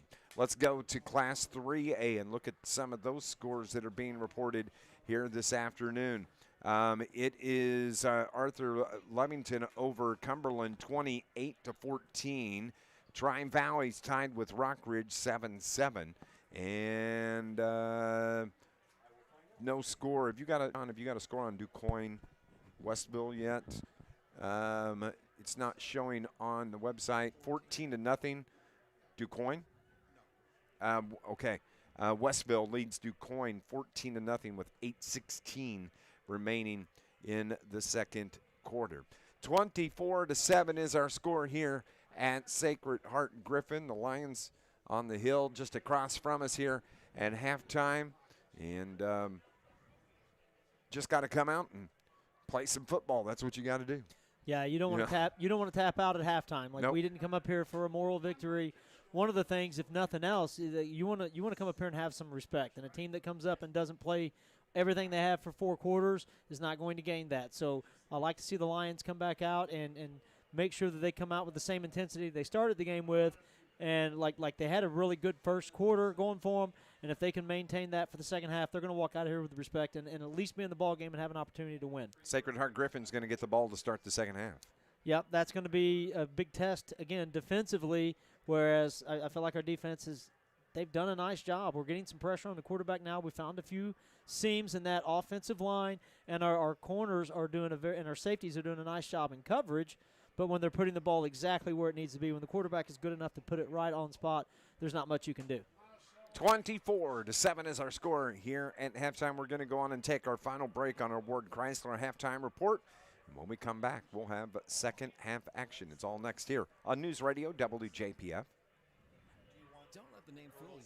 The International Brotherhood of Electrical Workers, Local 702, Yeah, what do we wind up? more than just electricians. The IBEW is made up of Southern Illinois linemen, tree trimmers, telephone workers, utility workers, city employees, factory workers, construction workers, and many more. So when you support the IBEW, you're really supporting Southern Illinois. Help make Southern Illinois a brighter place. Put your trust in the International Brotherhood of Electrical Workers, Local 702, providing a better lifestyle for members and a better life for all. It's the restaurant you've heard about all your life. One of Southern Illinois' most unique spots for burgers, fries, rings, and now Polo Whipping Energy has car hops. Now you can still go in and order an Aztec or double fried pickles, and don't forget about the hot dogs and the barbecues. But the minute you pull onto the lot at the Whip, out pops a car hop to take your order. Call ahead, they'll have your order waiting for you. Number 618-988. Taste the legend. Easy on the wallet too. Polar Whip, Energy's finest restaurant.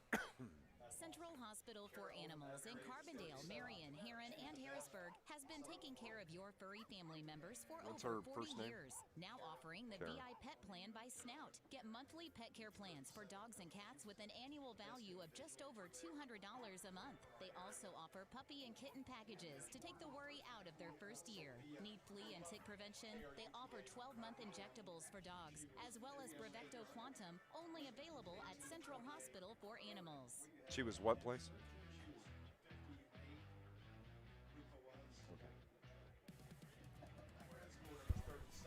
Back at Sacred Heart-Griffin, Dave McKenzie, Keenan Clark with you this afternoon.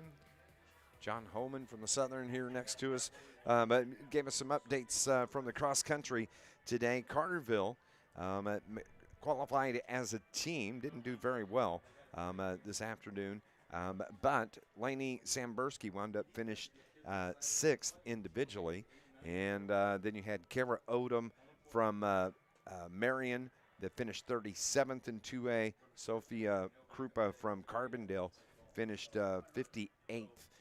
So that's an impressive finish by the sophomore Lainey Sambursky. How about that? She's a runner, isn't she? Mm-hmm. She is. And she gets out. You see her out running all the time. I've seen it, and so that's as a sophomore. Yes, it is. That's not a bad way to have your sophomore year.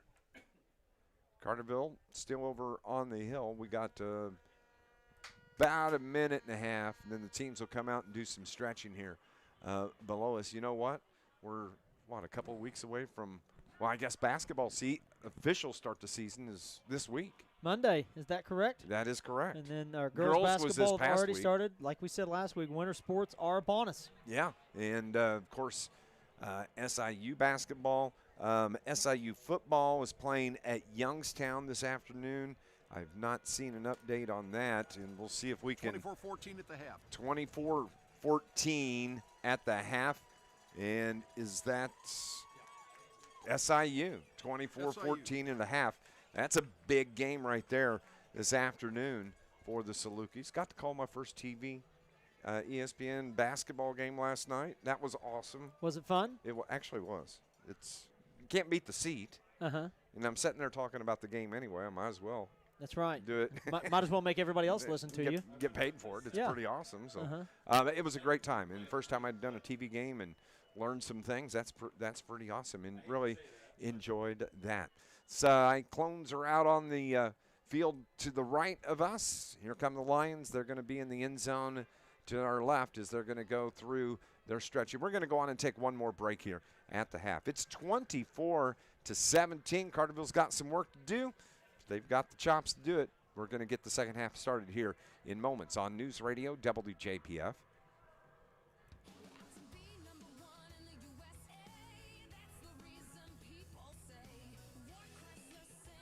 I'm glad I brought this jacket with me today. I know, I have an extra one, Cooled too. down. 60 degrees when we left down there. Beautiful. Mm-hmm. Is it going to snow this week? Could see some flurries.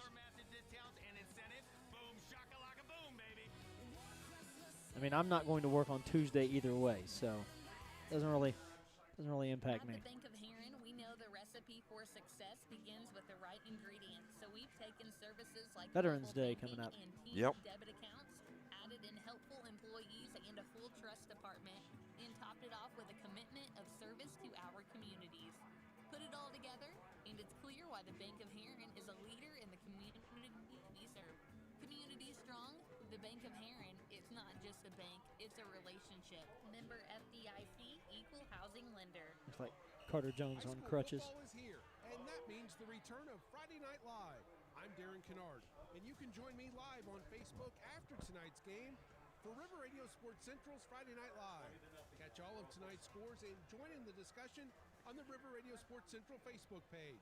River Radio Sports Central, powered by Clark Concrete, Ward Chrysler Center in Carbondale, and IBEW Local 702.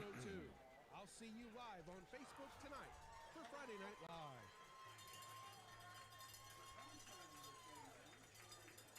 Welcome back to Illinois playoff football here this afternoon at Sacred Heart-Griffin. It's Dave McKenzie, Keenan Clark with you. 24-7 is our score here at SHG this afternoon as we're getting ready to kick off the football for second half action. Sacred Heart is going to have the football to start play, and Carterville, number one, top of the list in the second half. You cannot have any turnovers. Yeah, you have to play mistake-free football, particularly unforced turnovers like we had in the first half. You got to make sure that you're taking care of the ball. Again, what your game planning coming in is probably going to be something that you're going to have to reevaluate at halftime. Are we going to look to abandon the run? Or are we going to try to throw it more? Or are we going to try to throw it to somebody different? I don't know what they're going to cook up, but right now is the time you really have to kind of take a shot. You go with your high-risk or high-reward plays, and hopefully something breaks, and you can get yourself back in this game. It's not entirely out of reach yet. Defensively, they didn't really play bad defense in that first half. I don't know that Carterville gave up 150 yards of offense. I agree. They didn't have a whole lot of field to work with. Your offense is going to be one of the best things that can help your defense, and I know that Coach Dial and gang are going to come up with a good plan. Coach Smurf is probably looked at a lot of things on the iPad at the half, and hopefully our line play cleans up a little bit, and we can get some lanes for Johnny Miller and get some yardage, get those chains moving. So Carterville will kick things off here to start this second half. Coming up post-game show, we'll talk to Coach Brett Dial on the post-game. We'll update scores from around Southern Illinois. And don't forget tonight, of course, Darren will have a River Radio Sports Central update, playoff edition.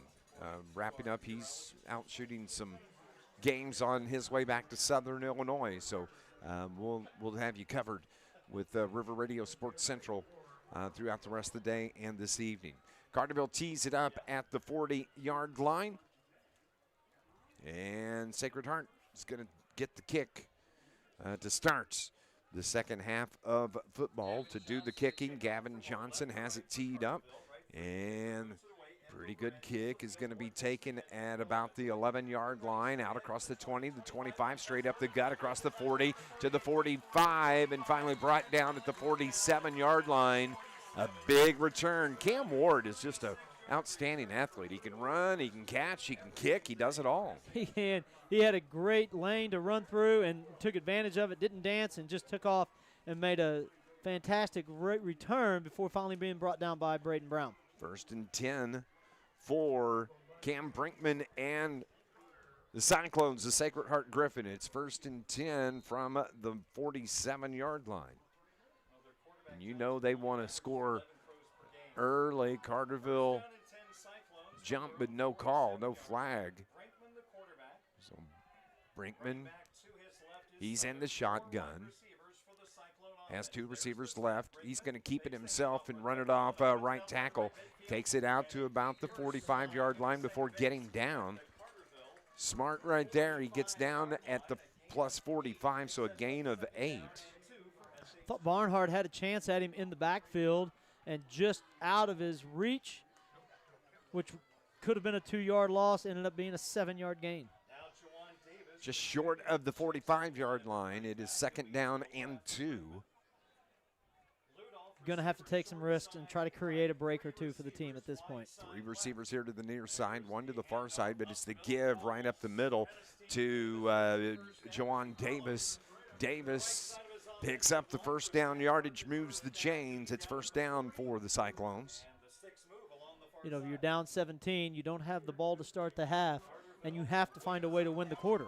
And you just have to win this quarter. You've got to outscore them. A tie in this quarter still doesn't help a whole lot. So, again, they said 3 receivers here to the near side, but again, it's Brinkman. It's going to keep it. No need to take an unnecessary hit to gain an extra half a yard when you have the lead that you have, and your clock's going to keep running either ways. So you're right. It's a good, smart decision to go ahead and slide into that and keep your legs underneath you for another play. Brings up a 2nd down and 1.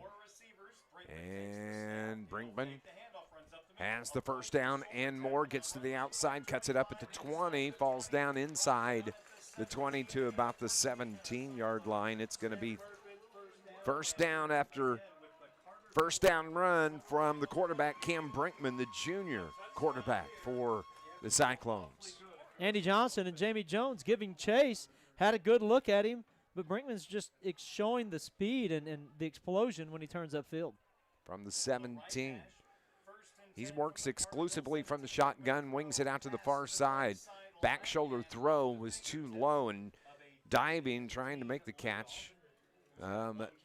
Just couldn't get to it was Jeremy Judd Jr. Reginald Wilson there in coverage.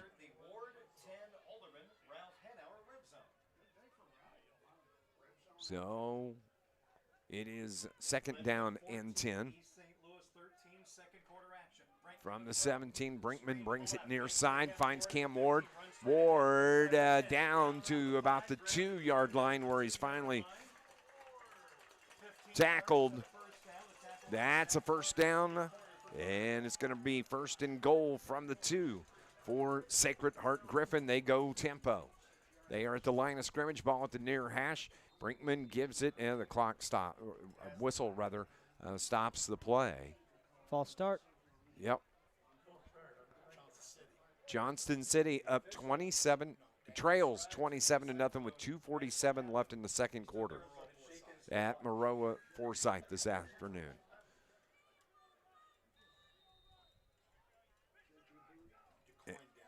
DuQuoin is down 21-0, and their quarterback Brown may be out of the game here this afternoon. Lions are trailing 24-7.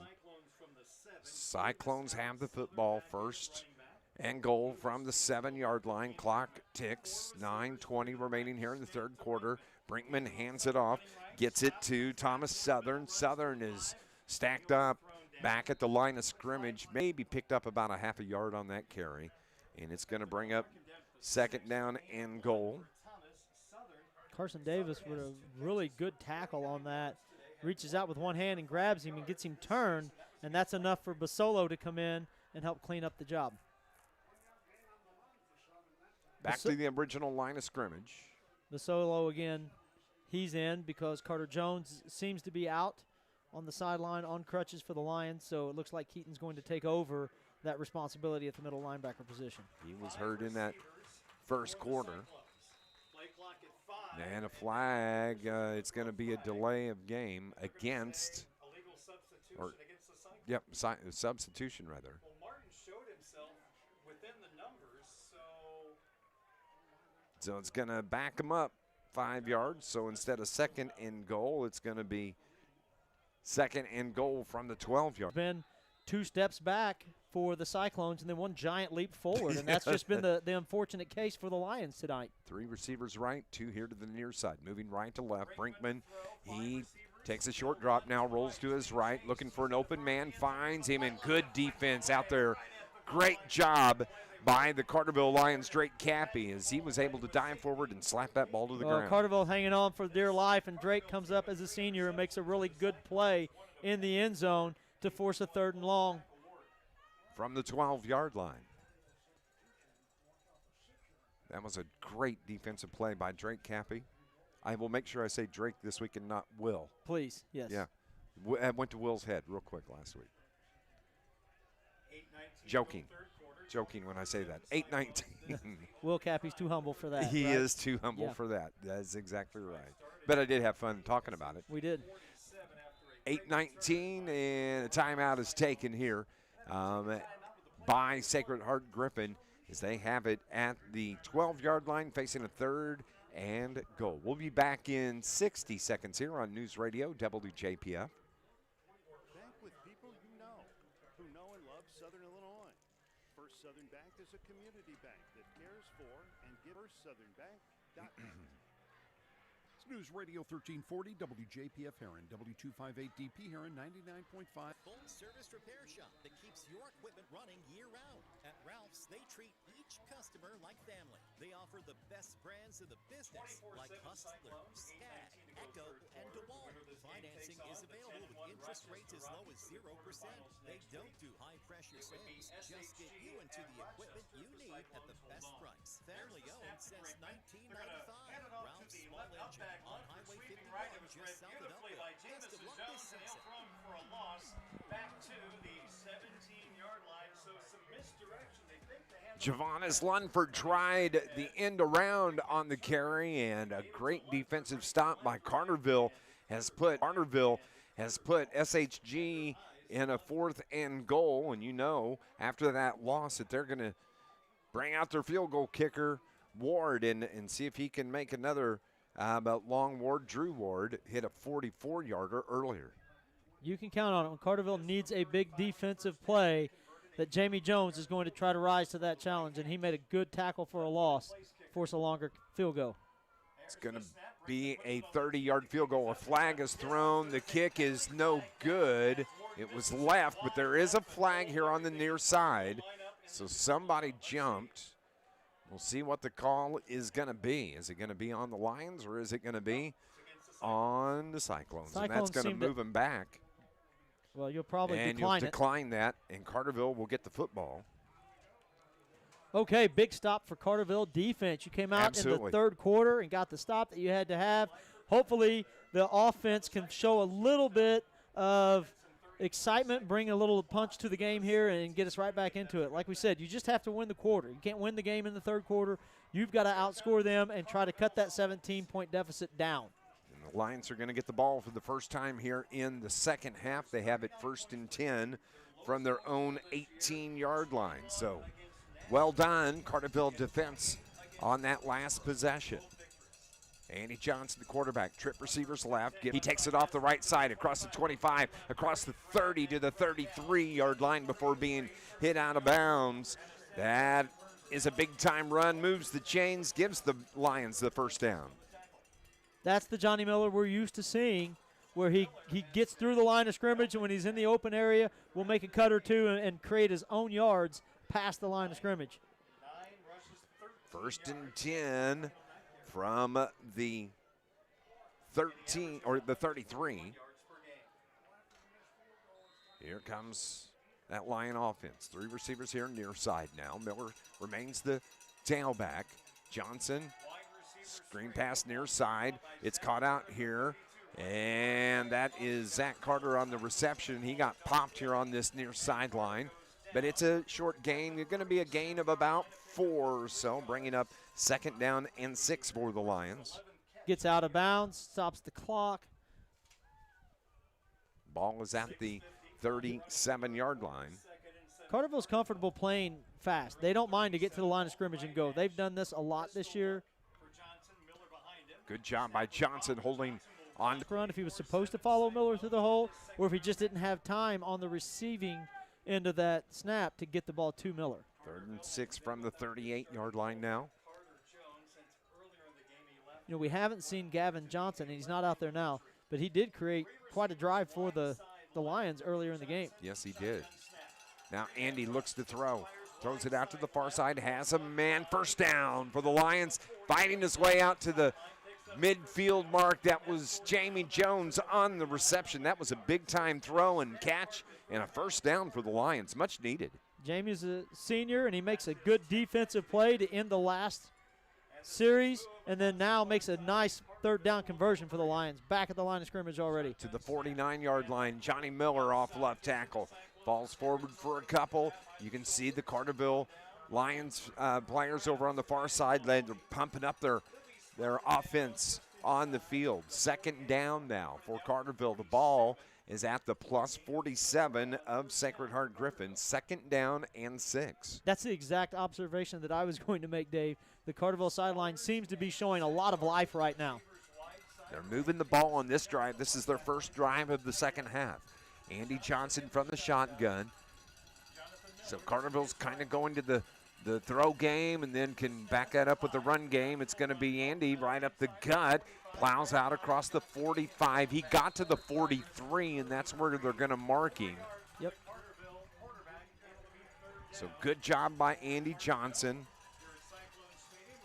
Here comes Gavin Johnson into the game. So I'm guessing you might see Carterville turn this into a wishbone situation. I didn't see if we had another tight end come in or not, and then have Gavin as the lone receiver on the end. 3rd down and 3 from the 44 for the Lions. Nope, Big play here. Lions need a 1st down. When you need a 1st down, who are you going to go to, Dave? Yep. You're going to go to Gavin Johnson. He's got the 1st down. Good hands. Coach Helfrich's down on the sideline. He got blasted over there, and look at him. He back up like a champ, too. Yes, he is. But that's a 1st down. That is the 3rd 1st down of this drive for the Lions. 1st and 10. The ball is at the 37 of Sacred Heart-Griffin. Lions are driving here. This is the 8th play of the drive. Andy's going to keep it himself. Got upended right at the 35-yard line. Maybe picked up 1 or 2. 2. But Carterville's still got the momentum. They're moving quickly. They're not wasting any time. It's not just a matter of getting on the clock. It's a matter of maintaining momentum here. Absolutely, as the clock has 4 minutes remaining here in the 3rd quarter. Carterville trails 24-7. Will they take a shot at any point in time? It's risky since you are moving the ball. Why mess with a good thing? But it could be a time to catch them on their heels. Trip receivers to the far side for Carterville. Johnson gives it to Johnny Miller. He tries to get to the outside, spun down. He's brought down at the 33, so a gain of 2 is going to bring up a 3rd down and 6 to the 33-yard line. I like the play call. Try to run the ball with Miller back to the weak side, hoping to find a little bit of a seam because obviously there's not as much help there in the secondary if he can get through the line of scrimmage. He breaks that one, but he did get tripped up. Nice job by the defensive line of the Cyclones. Here we go. 3rd down and 6 for the Lions from the plus 33. Johnson, he's going to keep it himself. 1st down for Carterville. Moves the chains. He got it by about a yard. Takes it down to about the 26-yard line. And that just keeps the drive alive. When the teams were lined up, Coach Dial comes down the sideline doing jumping jacks, trying to get the quarterback's attention. He saw something he wanted to take advantage of, and I don't know if that's what Andy saw as well or if it was just a good read by Andy on his own. 1st and 10, Carterville's 11th play of this drive. Miller gets wrapped up in the backfield. Again, it's one of those high snaps, and he's trying to get the hand. It's going to be a loss on that carry. Carterville's pulling guard and tackle on that, and then the end is just following the pull all the way down the line, and he's getting there because of the delayed handoff. He's getting there just after Johnny Miller gets the ball, so there's really nowhere for him to go. From the 27 for the Lions. Bad snap again. This time, Andy gets to the outside. We got dual flags flying in, and we're going to have to see what the call is going to be. It's going to be holding on the Lions. There were 3 flags that came in immediately. It must have been pretty obvious. There's not going to be a whole lot of arguing on that. Yeah. It's against the Lions, and that's going to back them up. We have 2 minutes exactly remaining here in the 3rd quarter. He did. Carson Davis got a hold of his jersey, and I think it was played up pretty well by number 52 on the defense. That showed that he was held a little more than what he really was, but for sure it was enough to draw the flag from 3 different officials. Emery Green with the Oscar performance. So it is 2nd and 21 after the penalty from the 37-yard line for the Lions. Ball is on the near hash. Andy looks to throw, pumps it deep down the right side. Gavin Johnson going up, and no flags as he and the defender out there, and I believe that was Andrew Walters that had the coverage. Carterville was wanting the flag. The ball was thrown inside the defender and inside the receiver, but I don't know that there was any blatant push that was going on. Coach Dial seemed to think that one was warranted, a flag was warranted. I didn't necessarily see that, but Johnson could not get to the ball because of the defender being in his way. So here come the Lions facing 3rd and 21.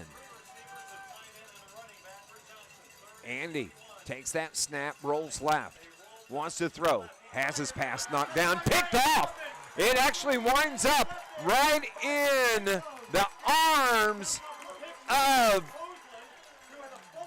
that is Lucas Osland, who gets the INT and the 3rd turnover for Carterville. Osland was the beneficiary of Wyatt Coffin, number 14, blocked that pass. So he actually intercepted the ball at the line of scrimmage. It wasn't a deep pass. It was intended to be. Johnson was rolling to his left, had to turn his body to make the throw downfield. Coffin got a hand on the ball, or 2, and it fell Osland's hand. Carterville has ended up with nothing. And SHG has it at their own 40-yard line. Right up the gut on the carry, out across the 45 to the 46-yard line. Well, I say they ended up with nothing. When you have a drive like that, for just a few minutes, you forget about the score. For a few minutes, you're out there just playing football, good old school, slugfest football, and hopefully our guys are not going to get hung up on what the score is, how much time is left, and you want Carterville to just to play football right now. There's still some momentum left on that Carterville sideline. 2nd down and 5 for the Cyclones with 1:05 remaining in the 3rd quarter. Time is ticking away for the Lions. High snap, and Brinkman keeps it himself. He ran right into the defender. He kind of got in front of his lineman. Between him and the defender, they kind of wrapped up right around him. Yeah, it's a straight read. He's looking to see, does the defensive end step out and take the running back, and the defensive end, who was Braden Brown, did. So the quarterback keeps the ball. When he did, on the backside of that, here comes Jamie Jones with the tackle for a loss. So it was the right read by the quarterback, but an outstanding play, again, by Jamie Jones. This will probably be the last play of the half. 3rd and 6 from the 45 for SHG. Jamie Jones gets to Brinkman, but he slips loose, but he's finally brought down. Good backup right there, coming in and getting the eventual tackle, Braden Brown, but the pressure was put on by Jamie Jones. Not just a sack, but a 10-yard loss. It's going to change the field position story just a little bit. And I think for the first time today, we're going to see the Cyclones punter. I think you're right. Time does end here in the fourth quarter, 24-7. Neither team could get any points there in the third quarter. SHG is in a punting situation. We'll be back in 60 seconds here on News Radio WJPF. As a parent, you want the best care for your family, and at Shawnee Health, we provide just that. I'm Dr. Kai Fansuri from Shawnee Health's Carterville location. Our team, including Dr. Matheen Nexed and nurse practitioners Amanda Reynolds and Teresa Johnson, offer comprehensive care for every member of your family, from newborns to grandparents. Whether it's checkups, managing conditions, or sports physicals, our Carterville team is here to keep your family healthy. Call to schedule an appointment or visit ShawneeHealth.com. Go Lions! In the world of construction, time is money. Introducing Clark Natural Stone's fleet of volumetric concrete mixers. With their state-of-the-art mixers, they mix the exact amount of concrete you need on site, saving you time and money. Stop paying for concrete you do not use. From foundations to driveways, sidewalks to patios, call Clark Natural Stone at 618-997-3889. Clark Natural Stone, shaping the future of construction, one pour at a time. 24-7 as we head to the fourth quarter. Dave McKenzie, Keenan Clark with you. Going to flip ends of the here, but more importantly, a lot of momentum going Carterville's way. They came out fighting in the third quarter. That's what you want to see out of this Lions group. Cal Dunning, the return special, deep back for Carterville. Jack Dotson. Or Jack Dotson, I'm sorry. And that's going to be against the Lions. Carterville backs away. Dotson steps away. Punt winds up down at the 15, but the punter got hit. So I think it's just going to be a yardage penalty. I don't think there's an automatic first down on this. So we'll see. And if that's the case, it was a 4th and 16 is what we were looking at. Luke Barnhart has blocked 2 punts this year already, and he almost got a third. The Lions have been working on that this week. I didn't see a personal foul call. We're going to see right here if it's personal foul or not. Running into the kicker against the Lions. And so it's going to be Carterville football. They're going to have it 11:47. Yeah, First and 10 Lions. If you see that in the NFL, it's going to be an automatic first down, but not here. So Lions, the ball wound up back at the 10, 1st and 10. So it's going to be long drive here for the Lions. They need some additional points. They trail 24-7.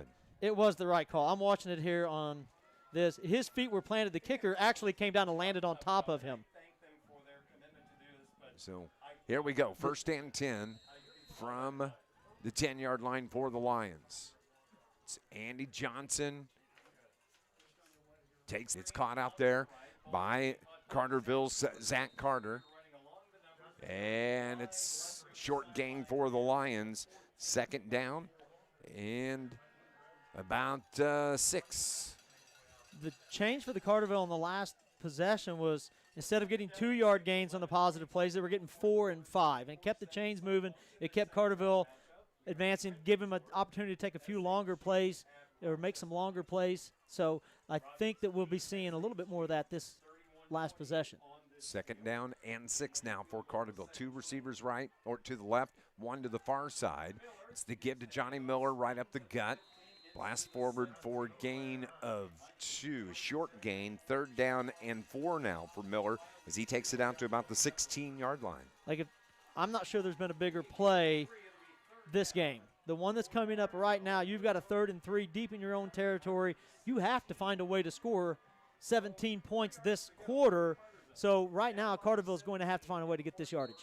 And Carterville of late have looked at Gavin Johnson. He was spread out to the far side, of the right side of that line of scrimmage. But we have a timeout that's taken by Carterville because it's a big play. Like Keenan said, 3rd down and 4 from the 16.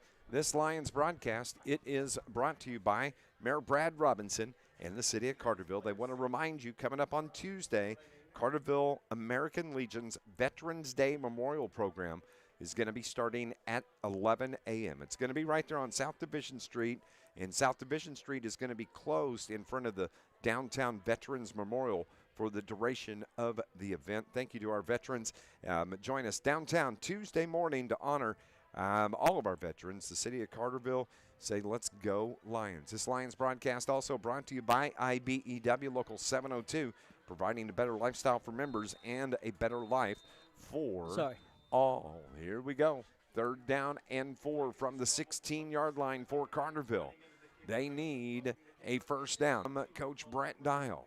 Trip receivers here to the near side. Moving right to left. Johnson takes a 2-step drop, finds his man. It's caught by Aiden Swallers. Swallers moves the chain, and that's exactly what the Lions need. They get the first down, keeps the drive alive. Great play. Aiden Swallers makes the catch and then covers it up with both hands. He's not going to be the one to give the ball up to the other team. Nice job. So high snap, but given to Miller. Miller trying to get to the outside, and he's wrapped up. Another great job defense by Drew Ward for Sacred Heart-Griffin. He is outstanding. Ward is a senior, the 6'1 senior, and he's just been everywhere for the Cyclones here this afternoon. Very impressed with his play. Hats off to the Cyclones because they have tackled so well today. Like Johnny Miller has been very good at breaking tackles, getting the extra yards, falling forward, but these players here for Sacred Heart-Griffin are absolutely strong and physical. 2nd and 7. Johnson rolls right, has some pressure, and gets popped. Gets popped in the backfield, and there just wasn't a lot there for Andy Johnson to do. And so a big loss is going to drop Carterville back again into a 3rd down and long. Yeah, it's not just the lack of a gain. That's a big loss of yardage. Carterville has a mountain to climb here to get to the first down, almost 20 yards. Loss of 10 on that play. So it's 3rd down and 19. Johnson throws it deep, puts it up, picked off. His receiver fell down, and Gavin Johnson, it was picked off by Mikey Gresh. Gresh tries to take it back, finally run out of bounds, and we got flags in 2-3 different places here on the return. Is Gavin Johnson that fell down, that just put the ball up for grabs and returned. We saw were on the return. They had nothing to do with the interception itself.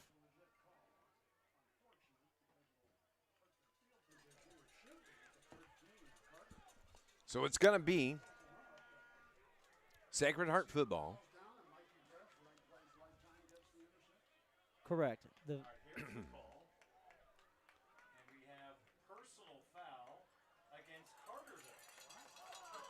Okay. Didn't see it. They say personal foul against the Lions. I was watching the return. The flag was on the near hash. The return was to the far sideline. And so it must have been a backside hit, maybe some chatter. I didn't see exactly what's going on, but Sacred Heart gets it back here with 8:56 remaining. And they still, it's going to be 1st and goal from the 7-yard line after that interception. So here's Brinkman. Brinkman gives it right up the middle and going to be stopped short. Thomas on the Gary. And goal now as they take it down to about the 4-yard line.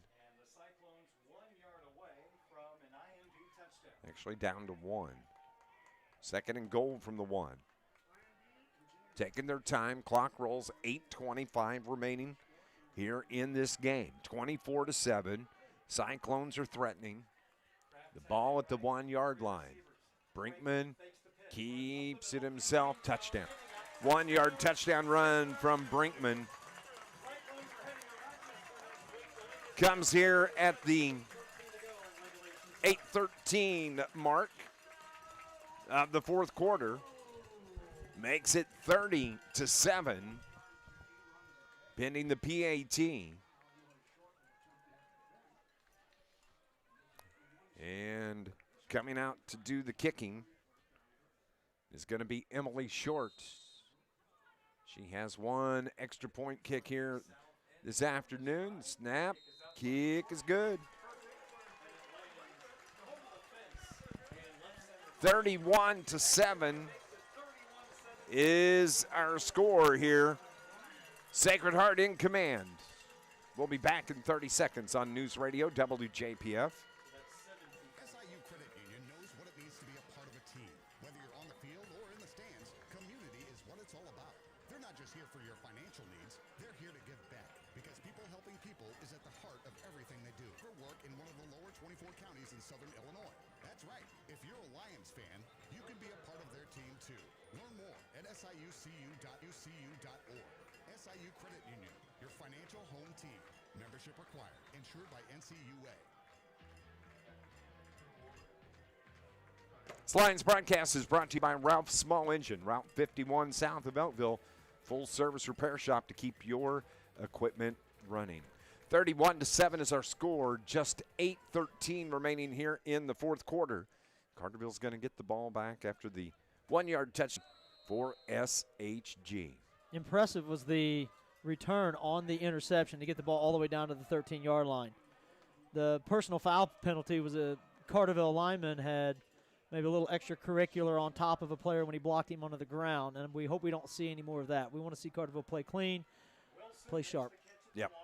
Here comes Wilson on the return, and he gets slung to the turf at the 23-yard line. But that's where the Lions are going to start here with 8:07 remaining in this game. They'll have it 1st and 10.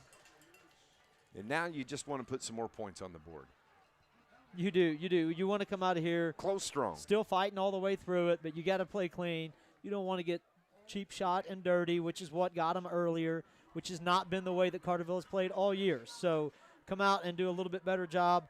Keep some offensive momentum and try to learn some things for the rest of the 8 minutes that we have remaining in this game. 1st and 10 from the 23-yard line. Andy Johnson, the senior quarterback. 14 seniors on this squad for the Lions. And now Jamie Jones comes in and settles in the slot on the left side.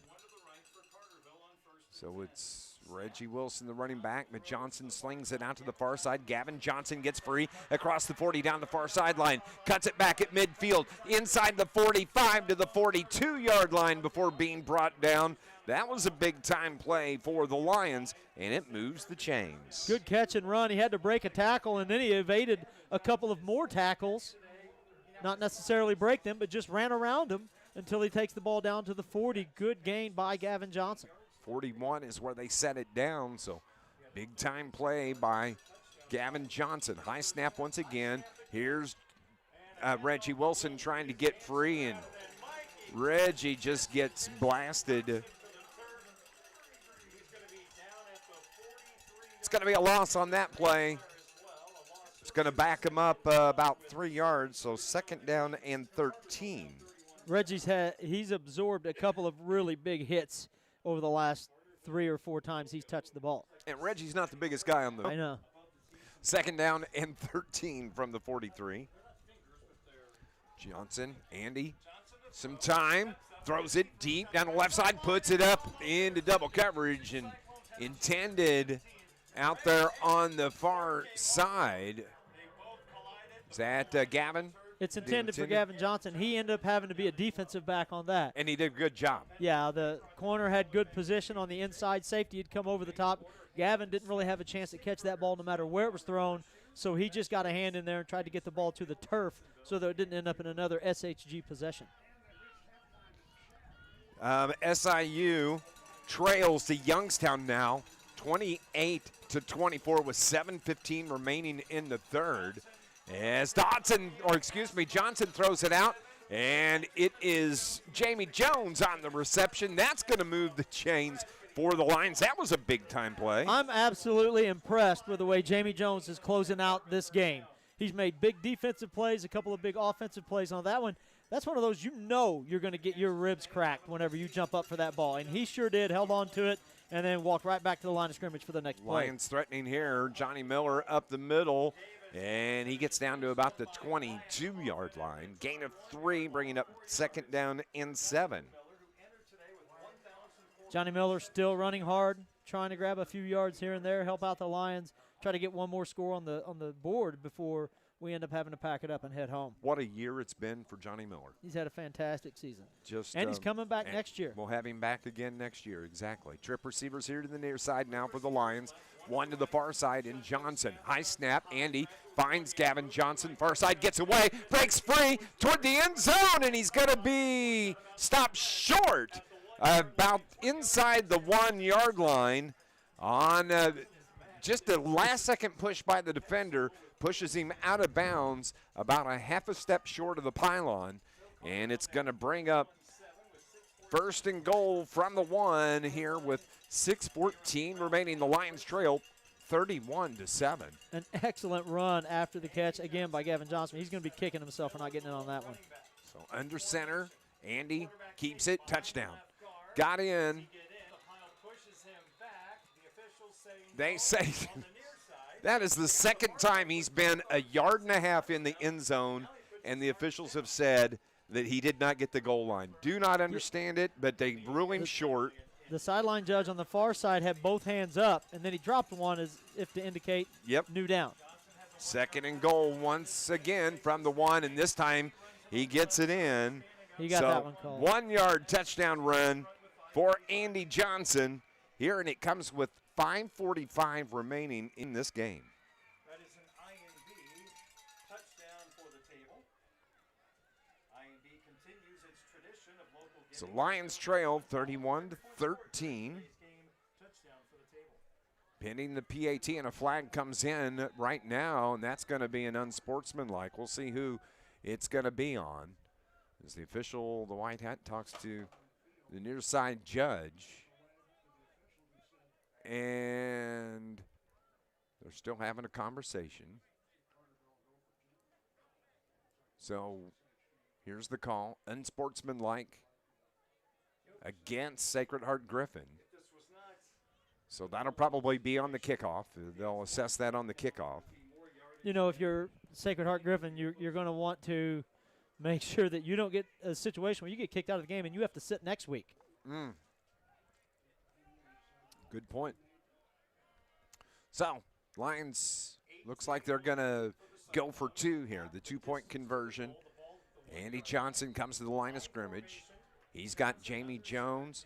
He has Johnny Miller in the backfield. Now he steps back to the shotgun, shift strong side left now for the Lions.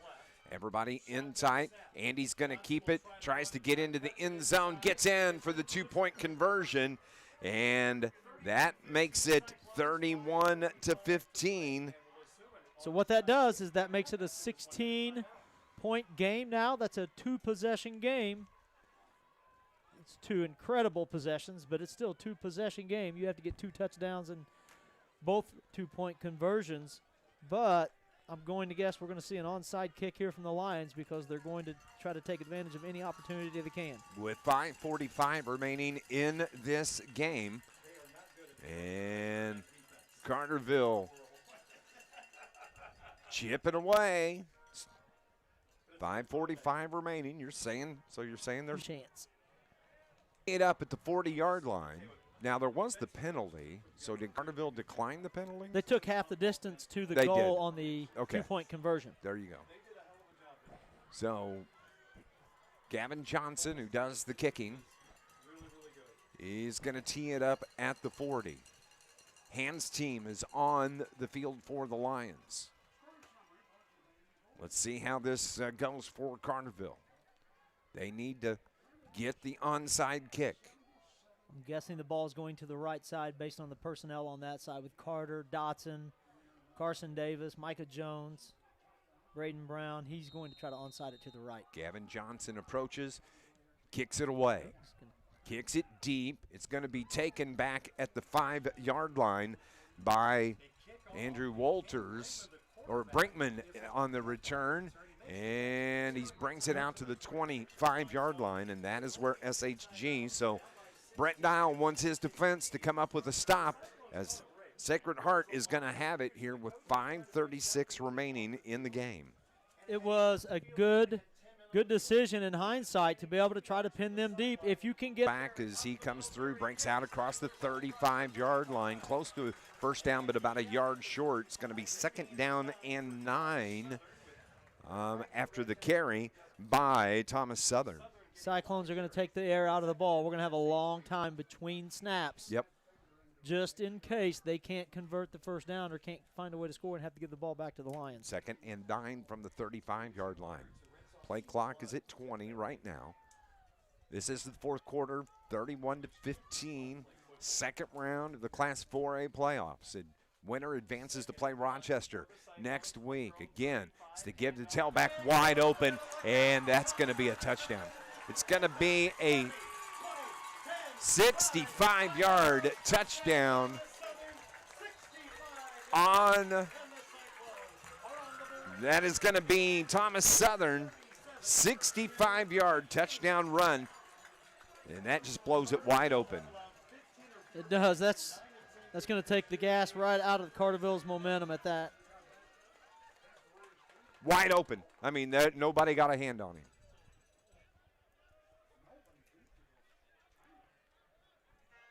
.447 makes it 37-15. Pending the PAT.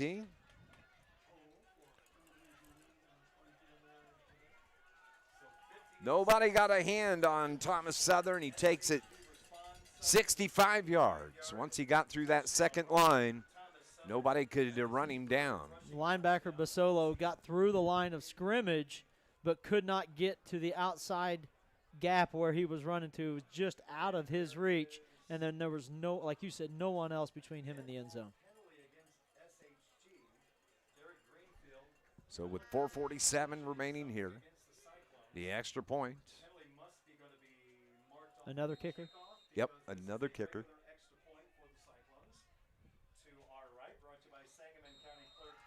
And that was Gavin Hayes. 38-15 here from Sacred Heart-Griffin. Carterville's going to get the ball back. Here with 4:47 left, we'll be back on News Radio WJPF. Looking for a bakery that's anything but ordinary? Heather's Bake Shop in downtown Carterville is serving up sweet surprises every day. From fresh cinnamon rolls, cookies, scones, cream horns, and muffins, all made from scratch with love and other natural ingredients. And don't forget the coffee bar. Sip on hot or cold brews, espressos, or a latte while enjoying the grab-and-go breakfast or lunch, all made just the way you like. Stop by Heather's Bake Shop in downtown Carterville or catch them at local vendor events. Heather's Bake Shop, baked with love, served well. Sideline interference was the call, and so that was the penalty. 4:47 remaining here. Winner will take on Rochester next weekend. 38-15 SHG. The Cyclones in control. You know, as well as Carterville's defense has played, I hate to see that for them, because that was the first time they really busted a play. That was the first busted long play by SHG. Carterville's Coach Gerald's group has done a great job of keeping them corralled as much as you possibly can with his offensive threats, as many offensive threats as they have. You just hate to see that to finish it out. So Drew Ward is going to kick it away. It's going to be Reggie Wilson on the return as he brings it out across the 25 to the 30. Stutter steps at the 32 and finally is brought down at the 32-yard line. Decent return for Reggie Wilson. He'll be coming back next year. Carterville, 4:38 remaining in the game. And they're going to have it starting at their own 32-yard line. He will be coming back next year. Class of seniors this year. We did. Exceeded all expectations, and they contributed in every way possible. 1st and 10 for Andy Johnson. Throws it out to the far side, right side. It's caught out there by Zach Carter. 2nd down as he takes it to the 33-yard line, just a gain of 1. 2nd down and 9. This Lions broadcast brought to you by Stephen Rich's Barber Styling, men, women, and children. Cuts, styling, and perming. Walk-ins are welcome on South Division Street in Carterville. Johnny Miller up the middle. Not much there. As a matter of fact, they're going to give him the 35, so a gain of 2. 3rd down and 7 from the 35. You can just see the physical strength that Carterville's going up against. Yes. We're having running backs being picked up and body slammed to the Thrown ground. like rag dolls, they're handling us. Just physically, they're so strong. A 3-man front for Sacred Heart. Johnson rolls out, gets away, pulled down from behind. And is there a flag? No, I don't think so. I did not see a flag on that play. So it is going to be 4th and 5 now from the 37-yard line. Just 3:07 remaining in the game. Rochester awaits the winner. We have a timeout that's taken here with 3:06. We'll take a break as well. We'll be back in 60 seconds here on News Radio WJPF. Looking for the right shoe with the right fit for running, hiking, or walking? RTS Outfitters in Marion is just for you. At RTS Outfitters, they do a unique 4-step fitting process that reveals your gait and foot characteristics. The right shoe with the right fit just for you to help reduce injuries and increase comfort. RTS Outfitters carries top brands like Hoka, Brooks, On Cloud, North Face, Garmin, and more, plus accessories and hydration supplies. Visit RTS Outfitters in Marion or at rtsoutfitters.com. John A. Logan College is proud to support area high schools in the classroom and on the playing field. John A. Logan offers high school students the opportunity to earn college credit while in high school. Students can get a jump start on their college careers while saving money. After high school, students can easily transition to one of the college's career and technical education programs or a traditional baccalaureate transfer program. No matter your path, you'll know why everyone says, why would you go anywhere else? Good luck this season and visit jalc.edu. Coming out of the timeout, Carterville threw a pass across the middle intended for Jamie Jones, incomplete.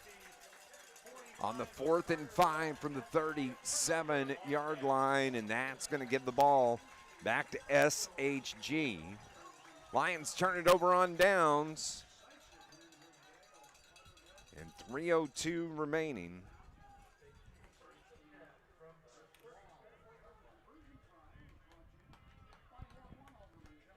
Sacred Heart will advance on to take on Rochester again. They've already faced them once this year. That was back week 9, the final game of the weekend. Breaking free for Sacred Heart. Down Mike Gresh gets the carry. Clock is going to stop just long enough to get the chains reset.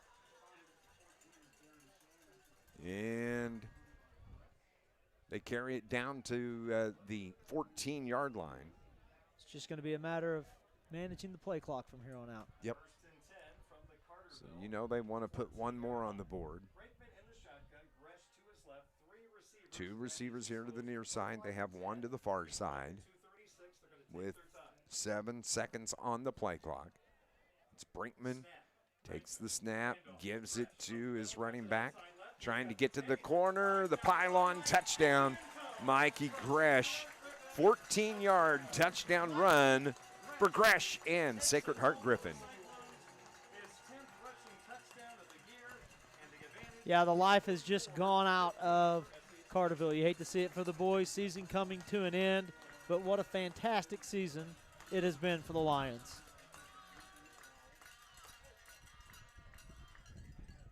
$44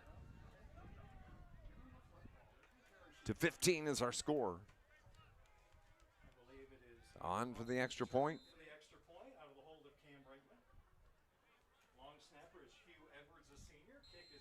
Kick is good.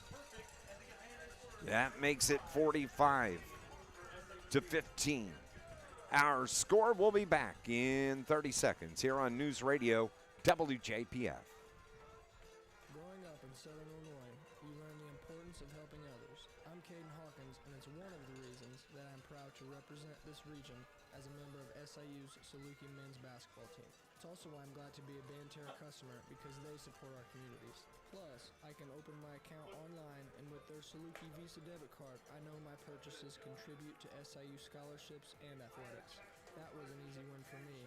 Banterra Bank, official partner of Saluki Athletics, member FDIC.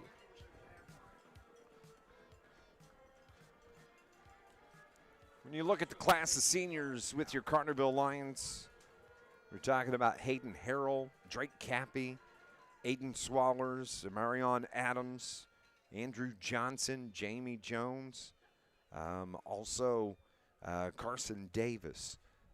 As you go on down the list, Bryce Ryman, you have Luke Barnhart and Ethan Hendricks, Jackson Smith, Zayden O'Haron, and Braden Clark, 14 seniors on this team, and they've just been absolutely fantastic this year. They left their mark at Carterville, part of the program, in very favorable, positive way. They will be remembered fondly.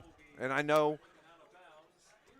I've had several people ask me, we talk about Jackson Smith, the 4-year starter at center. Where's he going to go play football?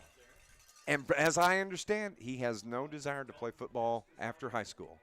No, I mean, I think that's the plan for him now is he's going to finish up his high school career and then move on to bigger and better things. He's quite the thrower for the track team as well. Yes, he is. Yes, he is.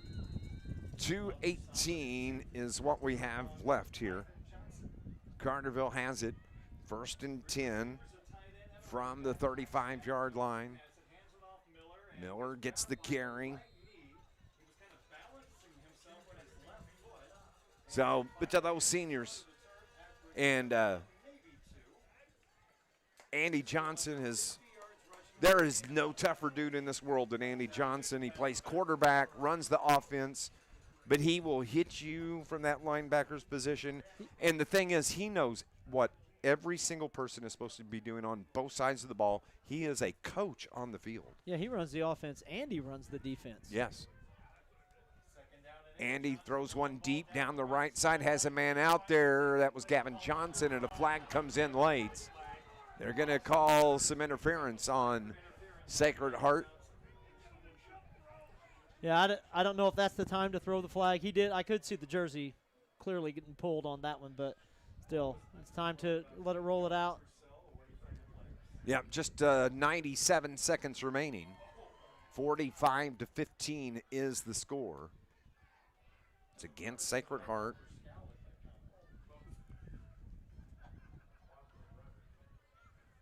But it's just been a blast watching these seniors play their high school careers, and it's going to come to a close here this afternoon, second round of the playoffs. Sacred Heart is going to play Rochester next week, and that will be here, correct? Yeah. They'll play at Rochester. At Rochester, there we go. From the 50, after the penalty, 1st and 10. Johnson carries it out to about the 43-yard line.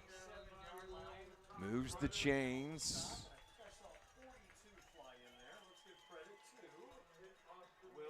Down to the 37-yard line. Carterville has number 55, Bryce Ryman, senior Bryce Ryman, down on the field. He's being tended to at this time. We just mentioned him, one of the seniors. Brad Brush and Ethan Hendricks checking him out. Yep. Ethan standing by his man. Coach Helford's walking out on the field for one more time. And a hand pat there. And of course, let's talk about this. This could be Coach Helford's final game. 35 years that man has coached football, and he's coming out to check out on one more player. And, that, this isn't, with just 90 seconds remaining, you don't want to see one of your linemen that you've coached for the last 4 years on the turf. But look at Coach out there in his final game, helping his man to his feet, Ryman. Interesting on Coach Helford's, I think Coach Helmick was supposed to be here today, who Smurf had worked with. Coach Drust is here today. I spoke to him before the game. I saw him. Coach Dial. Yep. So I think a lot of the people who have an appreciation for Smurf got to see him come out one more time and, and do what he does so well. And you can tell he's feeling it right now over on that sideline. Yeah. One of the absolutely best people you're ever going to meet. And Kevin Helfrich. 90 seconds remaining. Drake Cappy all alone on that far right side. I wonder if they're going to give him a shot at a ball today. No, handoff up the middle. And Jamie plows his way out to the 30. A flag lays at the 35. I think that was a direct snap to Jones. I don't think that Johnson ever touched the ball. I think you're correct. Holding against the Lions. It's going to back him up. It's going to keep him on the field till it rains is what's going to happen. Yeah. I think the rain's coming in soon. It's cold. But it's gotten you're cold here to there. play football, get all the this football is the way you it's supposed to can, be. You know? We finally got us a cold weather game. We did. It came in the second half here at Sacred Heart-Griffin. 45-15. So they back the ball up now to the 47-yard line. Just 73 seconds remaining. A lot of those seniors have been taken out. We've got a few guys getting some reps in here. Yep. And that is going to be Jamie Jones around the far sideline. Out of bounds over on the far sideline. Stops the clock. And just 65 seconds remaining. Coming up postgame-wise, we will recap the scoring here. We'll get some scores, update you on the scores from around the region. Don't forget tonight, you've got Darren Kennard. He'll do his Facebook Live updating scores. He'll have video. Watch all the socials with River Radio Sports Central. Darren and Matt do such a good job. He is on the morning huddle every Wednesday at 7:10. So here comes Reggie Wilson. Flag comes in. 2 flags come in. It's going to be a hold on the Lions. And the clock stops at 57 seconds left. And another Stoller family steak and shake penalty here in this second round matchup. Another hold against the Lions. Like you said, they just continue to back themselves up. They're going to be in a situation where it's going to be 2nd and, 25? Yep. 26. I'm trying to give him a yard there, Dave. I know. They set the ball down at the minus 47-yard line. I think senior Zayden O'Haron just came in.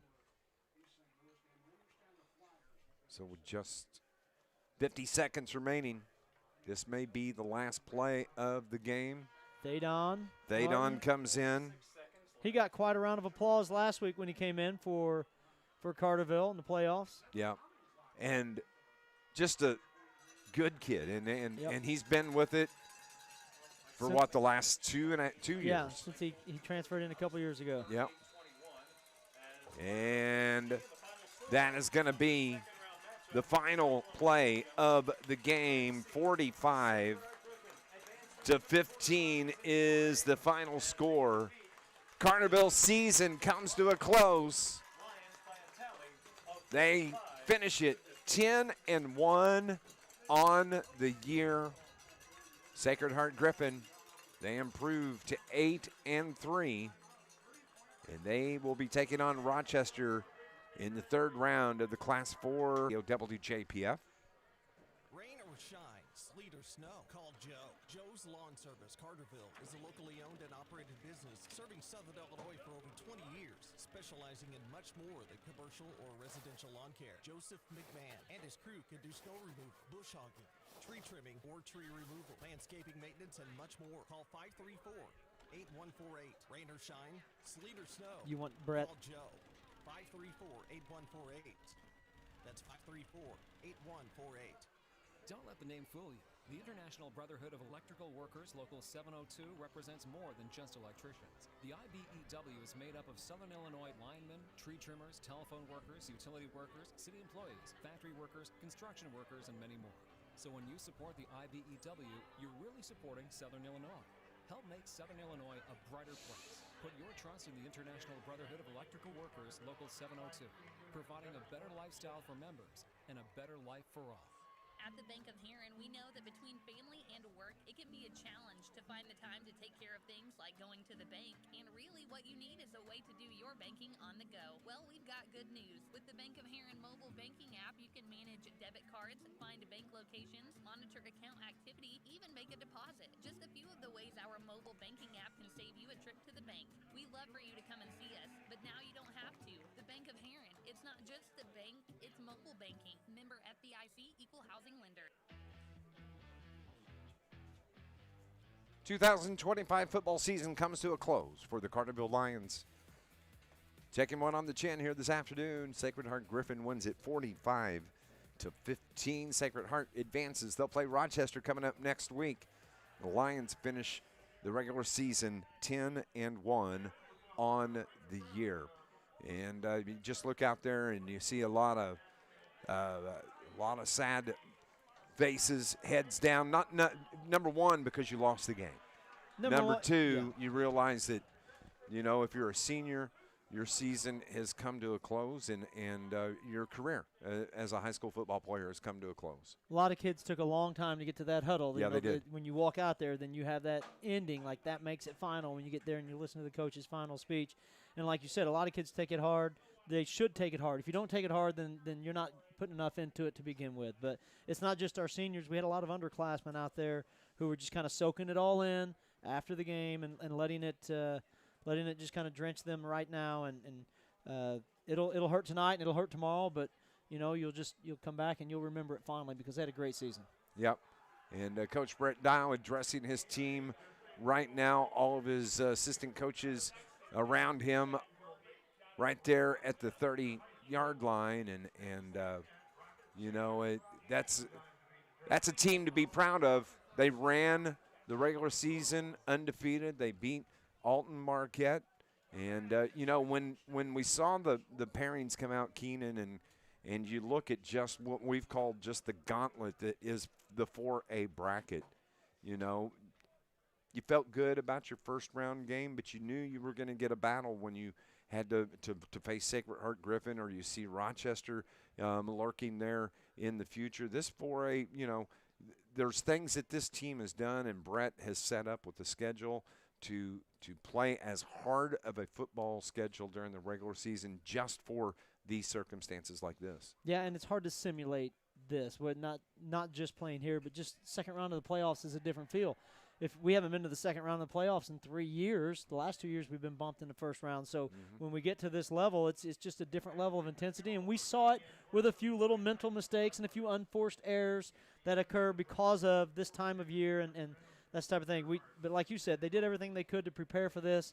That opening week against Marion, what a matchup there. In fact, that was the last time that Carterville was trailing in a game until today. Yes. So they took the opportunity of that schedule to try to make themselves better, and really proud of this Carterville Lions team. As we watch the activities in the Carterville team huddle, Coach Smurf just coached his last football game. He's retiring again after 35 years, one of the most passionate guys, and we were down on the field with the team before the game, and he was the one, he's the short one in the middle of the huddle, pumping them up. And, he addresses his team right here, turns the hat around backwards, and he's done. He said his piece, and he's gone out the way that he's your fire plug, isn't he? He is the fire plug, and love that man to death. And the Lions helmets in the air, go Lions, and that's it, as they're going to walk off the field for the final time here in 2025. Congratulations, Sacred Heart-Griffin. That's a good football team. And that quarterback that they have in Cam Brinkman, outstanding. That's a strong ball team. And let me tell you what, they got beat by Rochester 31 to 28 back in Week 9. That's going to be a fun game to watch next weekend, isn't it? That is going to be a battle right there. And good luck to Sacred Heart-Griffin, and thank you to everybody, their hospitality to us here today. Not just here, but we made the stop at Lamphere, and they met us there and opened up the restrooms and got out on their beautiful facility they have there. It's just been a good day today, and just wished you could have picked up the win. Yep, that's the only thing that we didn't have at the end of the day. We're going to go on and take a break. Coach Brett Dial will make his way up here for our post-game show. Lions get beat here by Sacred Heart-Griffin this afternoon, ending their season. They lose at 45-15. We'll continue here on our post-game show on News Radio WJPF. It's the restaurant you've heard about all your life. One of Southern Illinois' most unique spots. I'll go burgers, 2 or fries, more rings, and to now Polo Whip and Energy give you a little has extra car if hops. you want. Now you can still go Okay, in and that'd be order good. an Aztec or a double cheese or grab Coach some Dial's fried walking chicken. up the steps Don't now, forget about so the hot dogs and the barbecues. But the minute he'll be you here in pull just a onto the second. lot at the Whip, out pops a car hop to take your Good order. man. Call ahead, they'll have your order waiting for you. Number 618-988-9210. Come taste the legend. Easy on the wallet too. Polar Whip, Energy's finest restaurant. You're listening to Carterville Lions football on News Radio 1340. WJPF Heron, W258DP Heron, 99.5 FM. Central Hospital for Animals in Carbondale, Marion, Heron, and Harrisburg has been taking care of your furry family members for over 40 years. Now offering the VI Pet Plan by Snout. Get monthly pet care plans for dogs and cats with an annual value of just over $200 a month. They also offer puppy and kitten packages to take the worry out of their first year. Need flea and tick prevention? They offer 12-month injectables for dogs, as well as Brevecto Quantum, only available at Central Hospital for Animals. Okay, you can bring it back after this. I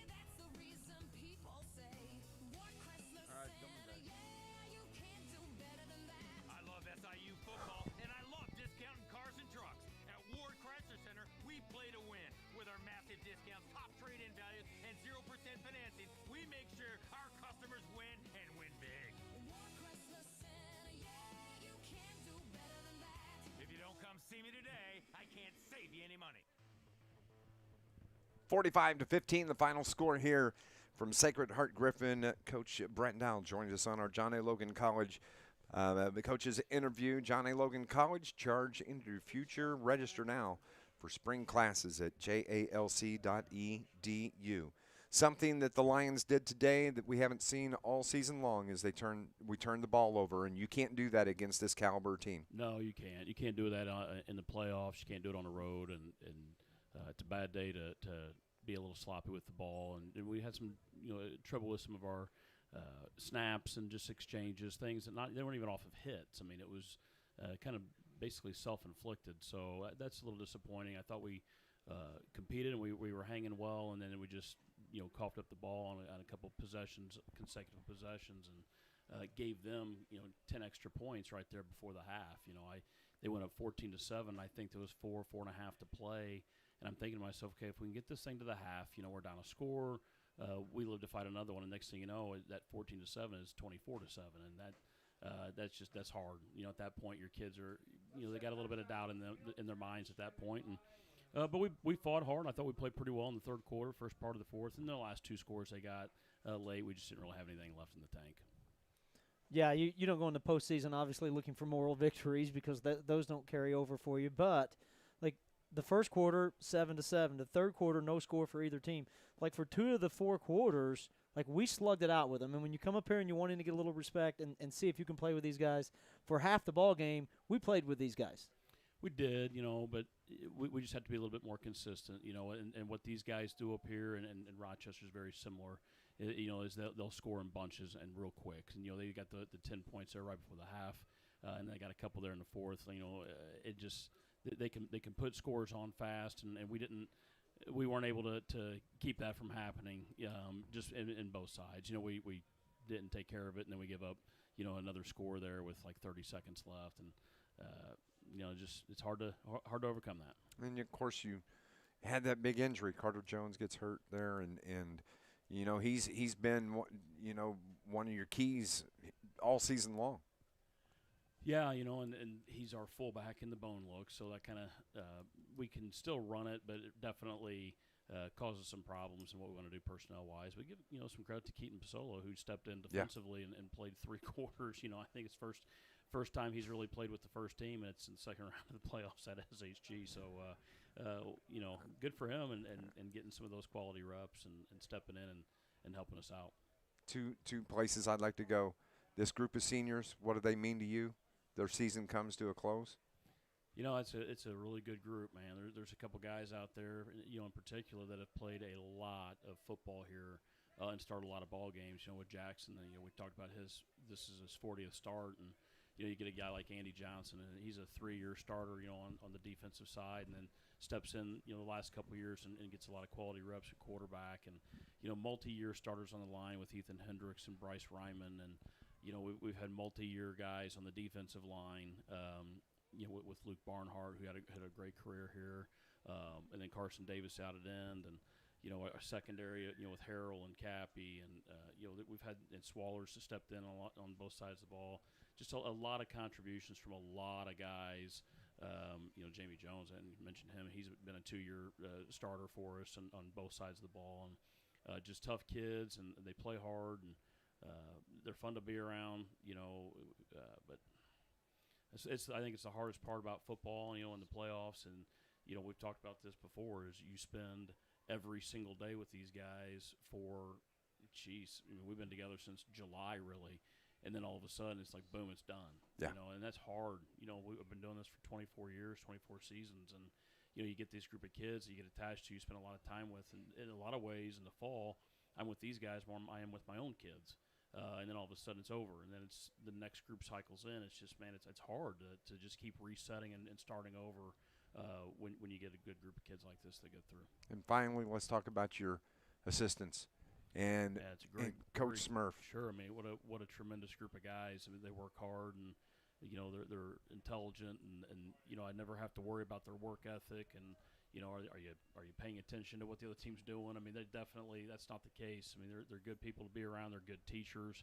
That's why they're good coaches, because they're all good teachers in the classroom first. But man, it's tough. It's tough to say, with those guys. With Smurf, I've been around. He and I have been together for 24 years. Came here together in 2002. So I've had a lot of big moments with that guy. In football fields, we've rushed the field together multiple times, and then we've been punched in the gut a few times too. And it's hard, But when you have those kinds of ups and downs with somebody, you develop a pretty strong relationship. So whether he's coaching here or not, we're still going to be buddies, and he'll still be a major supporter of our program. I think you hit the nail on the head. The biggest thing that I took away from your talk earlier was this senior class is tough. Like, there are some really, really tough, hard-nosed kids, and no one's going to look at that senior class and say that they were soft or that they gave up or that they were weak in any way. That is a tough group. You're exactly right. I mean, they're a team that you want to go to a fight with. I mean, they were not scared today at all. It was never an issue of effort. It was never an issue of attitude. They got after it, and I knew no matter who we were matched up against, they'd give us a fight, and they did. Coach, thanks for a great season. Great season. And thanks for everything you do for us. Appreciate we appreciate coverage from all you guys. Appreciate you. Yeah. Coach Brett Downs joining us here on our post-game show. John A. Logan College. Why would you go anywhere else? Charge into your future. Lions season comes to a close. They lose today 45-15 to Sacred Heart-Griffin. And they are going to advance on to play Rochester coming up next week, third round of the playoffs. Anything to say? Hey, proud of this group. We walked into week 1, and honestly, more so than any other season we ever had, I had no idea what to expect. Did not know if we were going to be 5-4, if we were going to be 9-0, and just no idea. And they exceeded and put higher expectations every week. So great group this year with these boys. And the identity that they wound up taking on was not one that either of us expected that we would take. It was it really kind of came together in that Hopkinsville game where you truly got the true identity of a team. This was going to be a team that was going to run the ball. They were going to ground and pound you. They could throw it if they needed to, but their intent was to to run it right at you, and they did that. And that was their intent here this afternoon coming to Sacred Heart. They were going to try to get the Cyclones back on their heels, be able to run the ball. But let me tell you what, give credit to SHG. This is a solid team. And this next week matchup, to me, that's a state championship game right there between these two teams, Rochester and Sacred Heart-Griffin, in the third round of the playoffs. Yeah, absolutely. That's going to be a fun one to watch. Yeah, absolutely. I tell you what, it takes a lot of people to put this stuff together, you know, and get the broadcast. Keenan, everything that we do during football, it's an absolute blast. We got Brian, our pal. We've got our subs that come in whenever people aren't available, but we appreciate everybody that makes these broadcasts possible, all of our sponsors, you know what, basketball season is going to be starting. I think it is November 26th, I think, is the first game at the Trico tournament. So we'll take a break for a couple of weeks and get right back at it. But that does it for football season till basketball starts. You know, Dave, I want to say that I hear all the time about what a great job this radio program does, and the first thing that comes out of my mouth is that I'm working with the best, and that all I have to do is stay out of your way. You do a fantastic job. I know everybody appreciates the live stream. Everybody appreciates the effort to get that going. Sometimes there's always a chance for a glitch or two, but you work through it and find a way to make that happen. So this has been fun for me. I really appreciate it, and thank goodness that I have a wife who's willing to watch 4 kids on Friday nights and Saturday afternoons sometimes, and she's wonderful, and I appreciate the opportunity to do this from her and from you, especially because of this is a lot of fun for me. You know, it's part of the radio broadcast, and I love being able to do this, but I spend a lot of time at practice. And I'm at practice 2-3 times a week. I love these kids, and it's for everybody that's there that cannot get to the game. They can watch the live stream and listen to us on the radio broadcast, and that's why we do it. It's obvious you don't just show up and call the game. I mean, everybody can tell. It's great fun. work. So Brian, our pal, our producer, engineer back at the studio, from our broadcast partner, Keenan Clark, I'm Dave McKenzie. Good luck to Sacred Heart-Griffin next week as they move on in the playoffs. The season comes to a close for your Carterville Lions. They finished 10-1 overall after they get beat here today, 45-15. Thank you for listening to Lions Sports here on News Radio WJPF. God bless everybody. We'll see you. This has been a broadcast of Carterville Lions. Thanks, buddy. This broadcast has been brought to you. All right, gentlemen, have a safe trip home. All right, man. Thanks. Bake Shop, the city of Carterville. Did we do a wrap-up for Yeah, we probably Darren? ought to do one real quick. Okay.